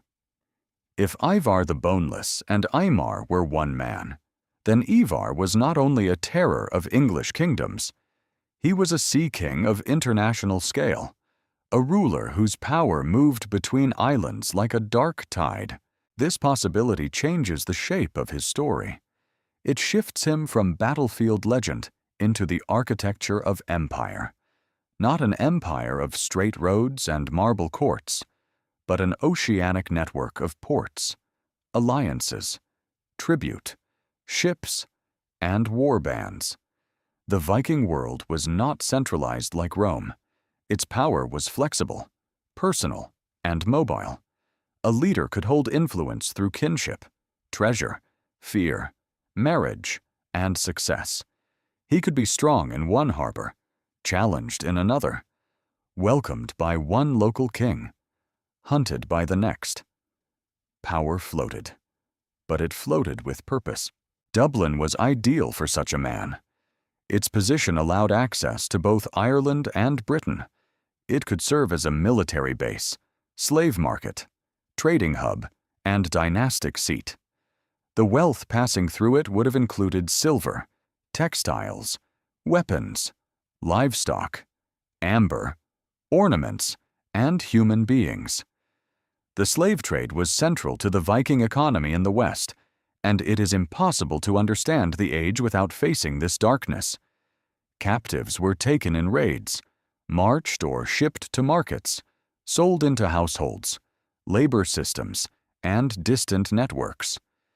Behind the glitter of silver lies the sound of people separated from home. The sea kings who ruled such places were merchants of violence as well as commanders. They turned fear into revenue. They turned mobility into leverage. They could sell protection, demand tribute, raid enemies, support allies, and punish betrayal. Their halls would have gathered interpreters, warriors, hostages, craftsmen, poets, messengers, and traders from several cultures. Languages mingled over scales and weapons. Christian captives heard northern oaths. Norse warriors learned Irish politics. Children grew up between worlds. If Ivar was Ivar, then the Boneless One was not confined to English memory. His life may have belonged to a wider sea of ambition.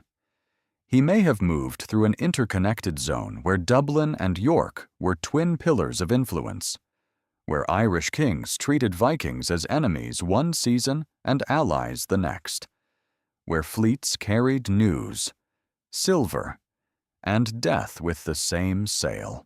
But caution must remain our companion. Names in early medieval sources are slippery. Ivar, Imar, and related forms may refer to one individual or to more than one man bearing similar names within related networks. Chronology can suggest, but not prove. Later dynasties had reasons to connect themselves to powerful founders. Storytellers had reasons to gather scattered achievements under one unforgettable identity. The historian must not force the evidence to satisfy the imagination. Still, the possibility is powerful because it explains why Ivar's memory seems too large for a single campaign. A man who helped break kingdoms in England and shaped power in Ireland would deserve exactly this kind of shadow. He would not be merely one Viking leader among many. He would be a hinge between regions, a figure whose authority belonged to the North Sea and Irish Sea alike. Archaeology in Dublin has revealed the density of Viking life.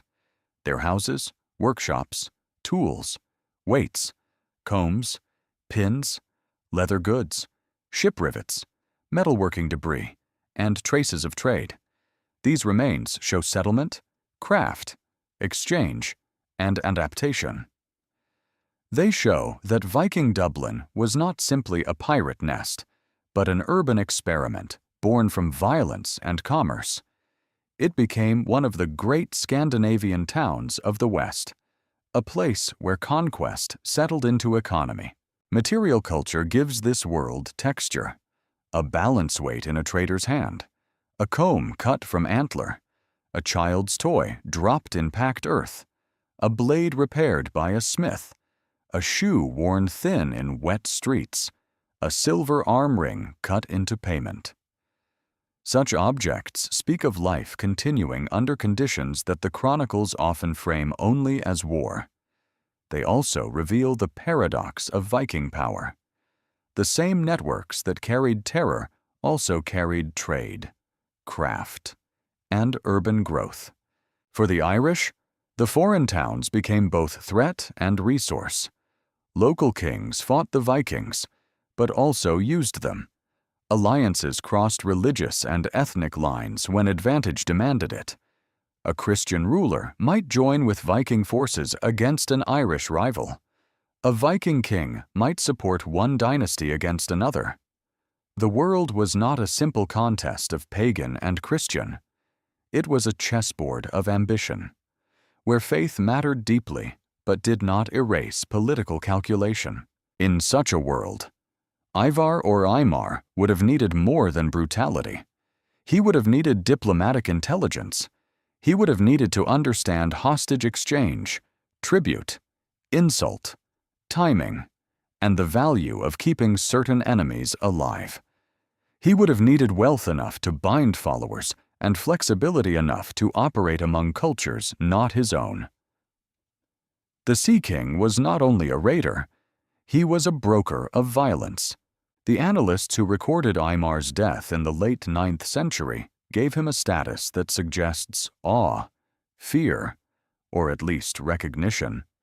He was remembered as a ruler of the Northmen in Ireland and Britain, a title broad enough to stir the imagination. Such language hints at a political horizon wider than any single town. It evokes fleets moving between coasts, messengers crossing waters, and a name known from Dublin to York. Perhaps this is where the legend of unkillability finds another meaning. A man becomes hard to kill when his power is not kept in one body. It lives in sons, followers, ships, ports, alliances, and stories. Strike him down in one place, and his dynasty rises in another. Burn one camp, and another harbor receives the fleet. Kill the man, and the name becomes a banner. The Western Sea kept many secrets. It swallowed ships, bodies, oaths, and truths.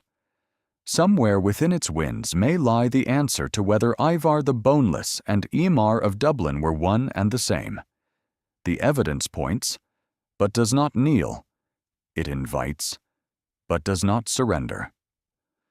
Only time will tell what future discoveries will be made a burial with unexpected genomic links, a manuscript fragment overlooked in an archive, a new reading of annalistic chronology, or a harbor excavation that shifts the pattern. Until then, the possibility remains one of the most fascinating doors in Viking history. Through it, we glimpse not a single crippled warlord trapped in saga, but a ruler of the sea lanes, a mind moving across kingdoms, a figure whose reach may have extended from the burning politics of England to the ship-filled waters of Ireland. The Irish Sea at dusk is a cold and beautiful thing. The waves darken. The gulls turn inland. A ship's mast creaks against the evening wind. In the harbor, men speak in several tongues. Silver is weighed. Captives wait. Messengers arrive with news from across the water. Somewhere in that world, the name Imar is spoken with caution, and perhaps, beneath that name, the shadow of Ivar listens. A man may die once in the body and many times in memory. The death of Ivar the Boneless is one of those shadowed endings where history lowers its voice. The figure who moves so violently through the 9th century does not leave us a clean final scene. There is no unquestioned grave with his name carved above it, no eyewitness account that calmly records his last breath, his final words, the faces around him, or the weapon that opened him. Instead, the ending breaks into several possibilities: illness, old wounds, battlefield disappearance, royal burial, legendary preservation, and political inheritance. The man who seemed impossible to kill becomes, in death, impossible to fully locate. Some traditions suggest that Ivar died of disease. This would be fitting in a grimly human way. The commander who frightened kingdoms may not have fallen beneath a heroic blade at all. He may have been undone by the quieter enemies that haunted every early medieval camp fever, infection, wasting illness, winter cold, bad water, and the slow failure of the body. Such deaths rarely satisfy legend. They do not ring like swords. They do not give poets a glorious final duel. Yet they were everywhere. Kings, warriors, children, monks, slaves, and queens all lived under the same fragile sky, where a wound could rot, a cough could deepen, and strength could vanish in a week. If Ivar's body was already marked by disability or chronic illness, then his death from sickness would carry a particular resonance. The same body that puzzled his enemies and inspired his nickname may have finally reached the limit of endurance. A man can command fleets, manipulate kings, and bend fear to his purposes, yet still be captive to bone, blood, and breath. This is the truth. Legend resists. No reputation, however dreadful, can bargain forever with mortality. In Irish tradition, the death of a great leader named Ivar was recorded in the late 9th century. If that figure was indeed Ivar, then the ending may have occurred not in England, but within the wider sea kingdom of the Irish world. The annalistic notice is brief, but brevity can be powerful. Early medieval records often speak of immense lives in a handful of words. A king dies, a battle occurs, a monastery burns. Beneath each sentence lies a world of sound and suffering. The record does not pause to mourn at length. It simply marks the departure of a man whose power had mattered. But the sagas and later traditions were not content with silence. Around Ivar's death grew stories that made his body as strange in the grave as it had been in life. One tradition claims that he ordered himself buried in a place exposed to invasion, promising that no enemy would succeed in conquering the land so long as his bones remained there. In this tale, the corpse becomes a guardian. The dead commander continues to defend territory by presence alone. A body that may once have seemed weak becomes a talisman of military protection. The image is remarkable. Ivar beneath the earth, not sleeping, but holding. A grave as fortress, bones as spell, enemies approaching, unaware that the land itself is guarded by the buried will of the Boneless One. This is not history in the narrow sense. It is the language of heroic memory. Yet, like all such stories, it reveals what people believed power could become after death. Great rulers did not vanish. Their luck remained. Their curse remained. Their grave could bless or poison the living. In a world where saints' relics healed and royal tombs legitimized dynasties, the idea of a warrior's bones protecting land was not absurd to medieval imagination. Bodies mattered.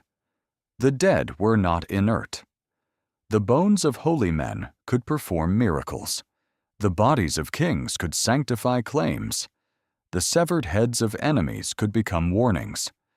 The grave was not only a place of disposal, it was a political and spiritual site. For Ivar, whose life straddles pagan and Christian memories, death becomes a contested landscape. Christian writers could imagine him as a scourge, a violent instrument whose end proved the judgment of God. Norse-influenced memory could imagine him as a figure of enduring force, a ruler whose presence remained dangerous even underground. Each tradition made the corpse speak its own language. There is also the question of burial practice. Viking Age burials were diverse. Some dead were cremated. Some were buried with weapons, tools, ornaments, animals, ships, or symbolic objects. Some graves display great care and status. Others are sparse. Burial could express identity, belief, rank, memory, and local adaptation. A Viking leader dying in Britain or Ireland might be buried according to a mixture of customs: shaped by available materials, followers, politics, and the landscape itself. The dead body of a famous commander would not be treated casually. It would be a focus of loyalty, competition, fear, and perhaps dynastic theater. One can imagine the scene if Ivar died among his followers. The camp quiets. News passes from tent to tent, from ship to hall, from warrior to traitor. Men who had obeyed him now ask what comes next, who receives his treasures, who commands the ships. Which brother, son, ally, or rival steps forward? The body lies covered, perhaps smaller in death than the name had been in life. Outside, horses stamp. The sea wind moves through ropes and rigging. The living begin to divide the future. A leader's death is always a political crisis. His body may still be warm when ambition enters the room. Some followers grieve, others calculate. Some fear the collapse of the coalition. Others see opportunity. Wealth must be distributed. Oaths must be renewed or broken. Hostages must be secured. Enemies must be kept from learning too much too soon. A commander like Ivar, if he held real authority across armies or sea routes, would leave not emptiness, but tension. This is another reason legends make powerful men hard to kill. Their deaths are dangerous to admit. A ruler's reputation can keep enemies uncertain. Rumors of survival can preserve morale. Tales of a body that does not decay, a grave that protects, or a spirit that guards territory all serve a purpose. They say that the leader's force has not ended, only changed form. The phrase couldn't be killed, therefore reaches beyond literal invincibility. It describes the stubborn survival of influence. Ivar could be killed in flesh, but not easily killed in story. He could vanish from the battlefield, but his name remained useful.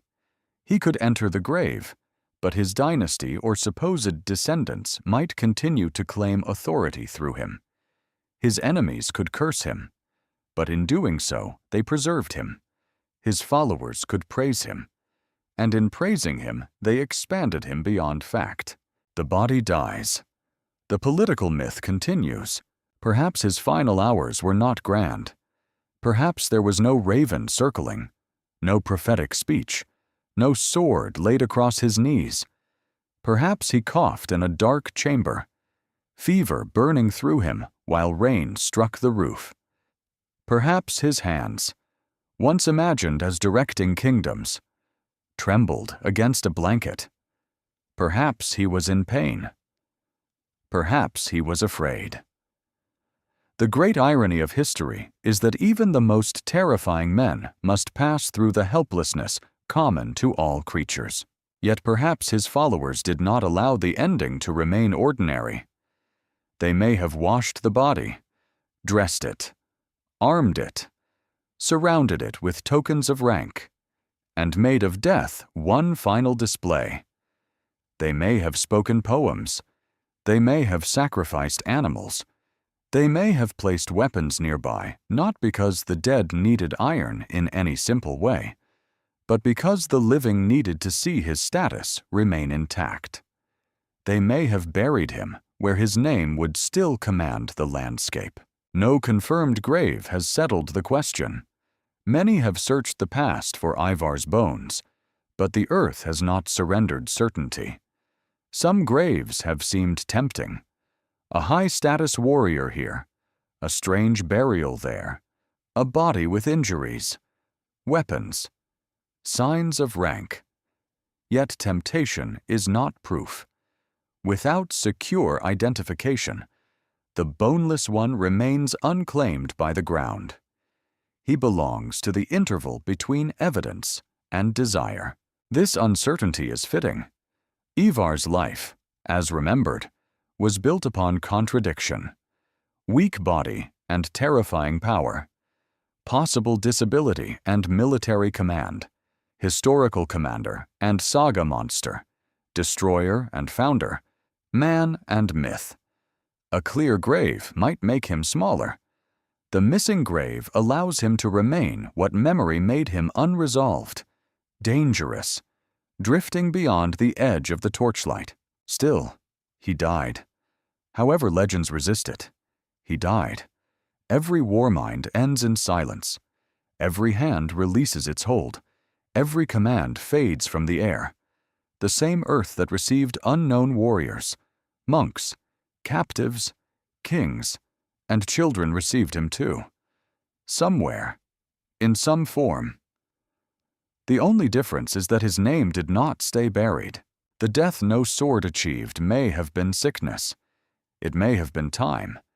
It may have been the exhaustion of a body that had carried too much meaning. Yet the deeper death, the death of memory, never came.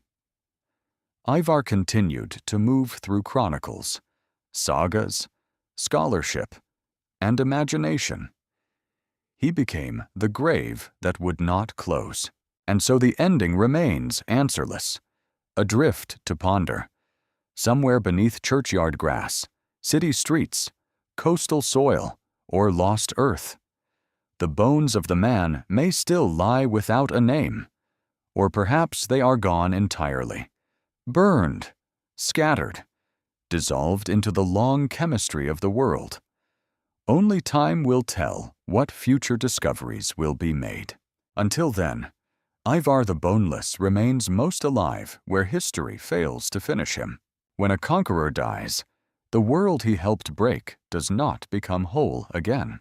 The kingdoms touched by Ivar's age did not return to the older pattern, as if the sea wind had merely passed over them.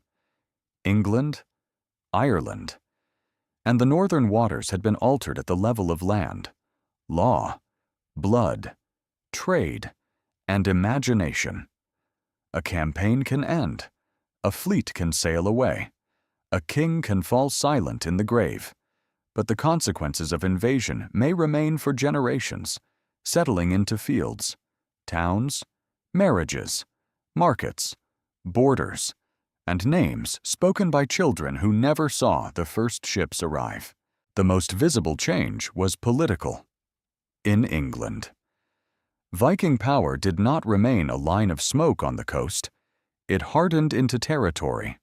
Across large parts of eastern and northern England, Scandinavian settlement and rule reshaped the map. Later memory would know much of this region as the Danelaw, a broad zone where laws, customs, lordship, and language bore the marks of northern influence. This was not a single kingdom in the neat modern sense, nor was it uniform from one place to another.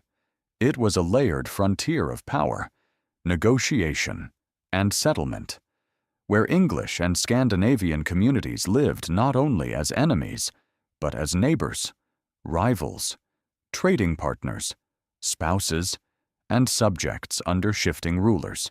The old image of Vikings as temporary raiders collapses here.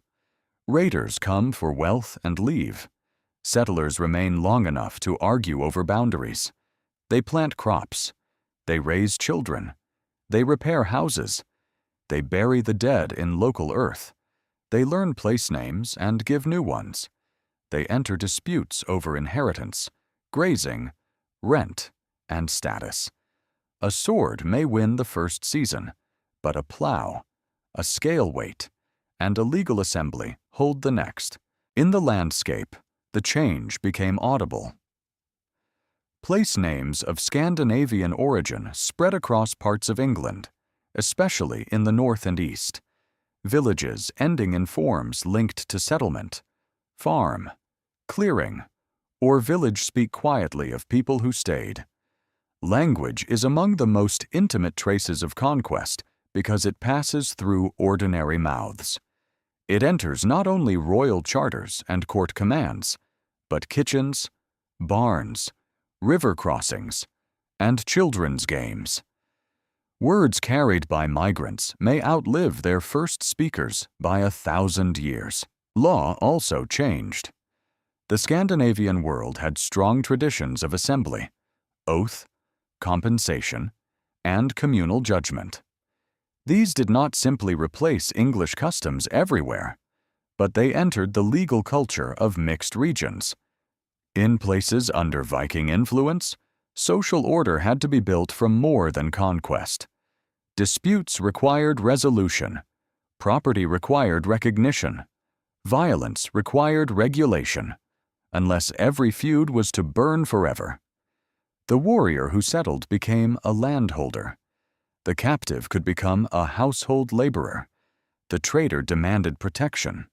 The church, though wounded, often remained present and adaptable. A functioning society had to emerge from the wreckage. This transition from terror to governance is one of the great transformations of the age. The same forces that had shattered kingdoms now had to administer them. It is easier to burn a monastery than to collect rent from the countryside year after year. It is easier to kill a king than to ensure harvests, trade, loyalty, and succession. Conquest tests. Courage, rule tests, patience.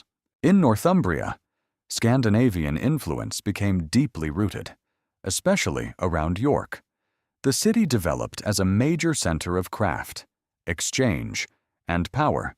Its workshops, streets, and markets belonged to a hybrid world where older English urban life met northern styles and networks. A trader in such a city might handle silver from distant lands, goods from local craftsmen, and rumors from across the Irish Sea. A metalworker could make ornaments shaped by Scandinavian taste for customers living among Christian churches. A child might grow up hearing more than one language and knowing that identity was not a clean border, but a braided rope. Mercia, too, was transformed by pressure. Once a dominant English power, it found itself caught between Viking expansion and the rising strength of Wessex. The old balance among the English kingdoms weakened. In the end, the struggle against Viking armies helped create conditions for a new kind of English unity. This is one of history's stranger ironies. The invaders who fractured the existing order also forced surviving powers to imagine broader defense, stronger fortification, more coordinated rule, and eventually a more unified kingdom. Wessex became central to that response. Its rulers learned from the disasters suffered by others. They developed systems of fortified places, military organization, diplomacy, and negotiation. The struggle with Viking power demanded not only battlefield courage, but administrative innovation. Towns were strengthened. Burhs became anchors of defense and authority. Royal power grew more organized because survival required it. The dream of England, not merely as separate kingdoms but as something more coherent, gained urgency under the shadow of the northern armies. This does not mean Viking conquest accidentally created England in a simple way. History is rarely so tidy. But the pressure of Scandinavian power shaped the path toward English consolidation. Enemies can become architects of what they oppose. By forcing adaptation, they change the very societies they threaten. Across the water, Ireland experienced its own transformation. Viking Dublin became a lasting power in the Irish Sea world. It was not merely a foreign camp, but an urban center tied to trade, slavery, warfare, and dynastic ambition. Irish kings fought it, used it, married into its politics, and sometimes sought to control it. The Norse presence did not erase Irish society. Instead, it became entangled with it. Ports founded or developed by Vikings helped draw Ireland more firmly into maritime exchange networks. Town life, commerce, and coastal power took on new forms. The sea itself became a political map. Dublin, York, the Isle of Man, the Hebrides, Western Scotland, Wales, and the coasts of England formed a linked world of fleets and families.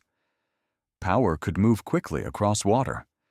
A defeat in one region might be answered by reinforcements from another. A dynasty could claim authority in more than one place. Exile did not always mean ruin when ships and kin waited across the waves. This maritime world is essential to understanding the legacy of men like Ivar. Their power was not only territorial, it was connective. They linked regions through violence, tribute, kinship, and exchange. They made the sea a corridor of rule. The island worlds of Britain and Ireland became part of a broader northern zone, tied to Scandinavia and beyond through silver, slaves, stories, and blood. Material culture shows this web with great clarity. Hoards of silver reveal wealth accumulated, hidden, and sometimes never recovered. Weights and scales show exchange systems built around bullion. Weapons and ornaments display styles crossing borders. Burial practices reveal adaptation to local environments and beliefs. Genomic data from Viking Age populations shows that movement was not confined to one direction or one people. Men and women crossed seas. Identities mixed. Local and foreign became harder to separate with each generation. There is a human cost beneath this transformation. Political maps can make conquest appear elegant, as if colored territories simply changed shade. But every change was lived by individuals. An English family might lose land to a settler with a foreign name. An Irish captive might be shipped from a raided coast to a market far away. A Scandinavian woman might cross the sea into a new household and never return north. A monk might rebuild a church. Under rulers descended from men who had once plundered it. A child of mixed ancestry might inherit both fear and opportunity. The age after Ivar was not one of pure replacement. It was one of collision, accommodation, and transformation. Pagan and Christian practices met uneasily. Some Scandinavian elites converted over time, whether from conviction, diplomacy, marriage, political advantage, or gradual absorption into the societies they ruled. Baptism could become a tool of alliance as well as faith. A Viking leader who accepted Christianity might gain legitimacy among Christian subjects and neighboring rulers. Yet conversion did not instantly erase older habits. Belief, like language, changes unevenly. The great transitions of history often happen in this slow, layered way.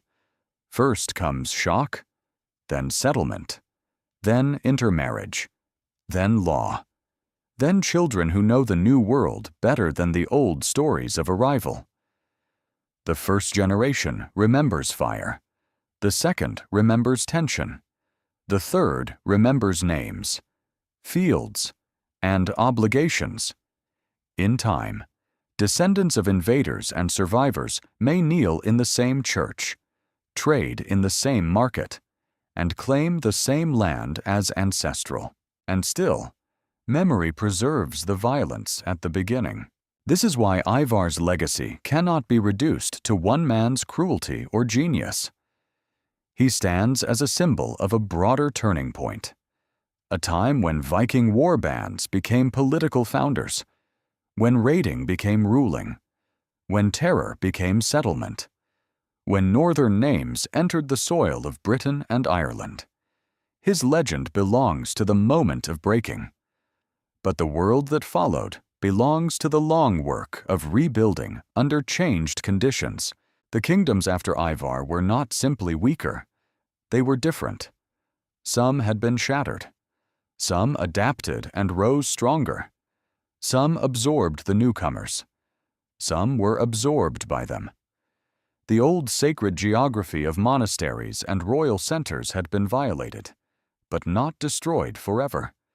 The Christian Church endured, adjusted, converted enemies, preserved memory, and became one of the great vehicles through which the age was later understood. The Vikings, too, changed. Those who settled in Christian lands did not remain forever, as their first raiding ancestors had been. The conqueror's child is often a translator between worlds. In the end, the deepest aftershock was not a battle or a treaty, but the making of mixed societies.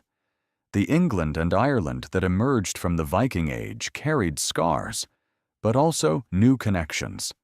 Towns grew, trade widened, royal power reorganized, law evolved, languages mingled. Dynasties rose and fell across the sea roads. The raven did not only feed on the dead, it cast a shadow under which new worlds formed. The bones beneath us are never silent. They wait in darkness while kingdoms pass above them, while languages change, while churches rise, while cities spread, while names once shouted in fear become ink, legend, and entertainment. The dead do not explain themselves, yet they remain. They are the quiet parliament of history, seated below the living world, asking us what we think power means, what we think memory preserves, and what we imagine survives when the body has returned to earth. Ivar the Boneless endures because he cannot be made simple. He resists the comfortable shape of a villain, a hero, a crippled prince, a sea king, a monster, or a military genius. He has worn all these masks. Each age has taken him up and reshaped him according to its own hunger. To frightened Christians, he could become the face of divine punishment. To saga-tellers, he could become the son of a legendary father, the avenger whose cunning answered insult with ruin. To historians, he is a problem of sources, names, chronology, and political geography. To modern audiences, he is something stranger. Still a figure who unsettles the boundary between weakness and command. That is the heart of his fascination. The name Boneless should diminish him. Instead, it magnifies him. It creates a contradiction so strong that it has kept his memory alive for more than 1,000 years. A warrior without bones, a commander perhaps unable to stand, a ruler whose body may have been broken, yet whose reputation walks unassisted through the centuries.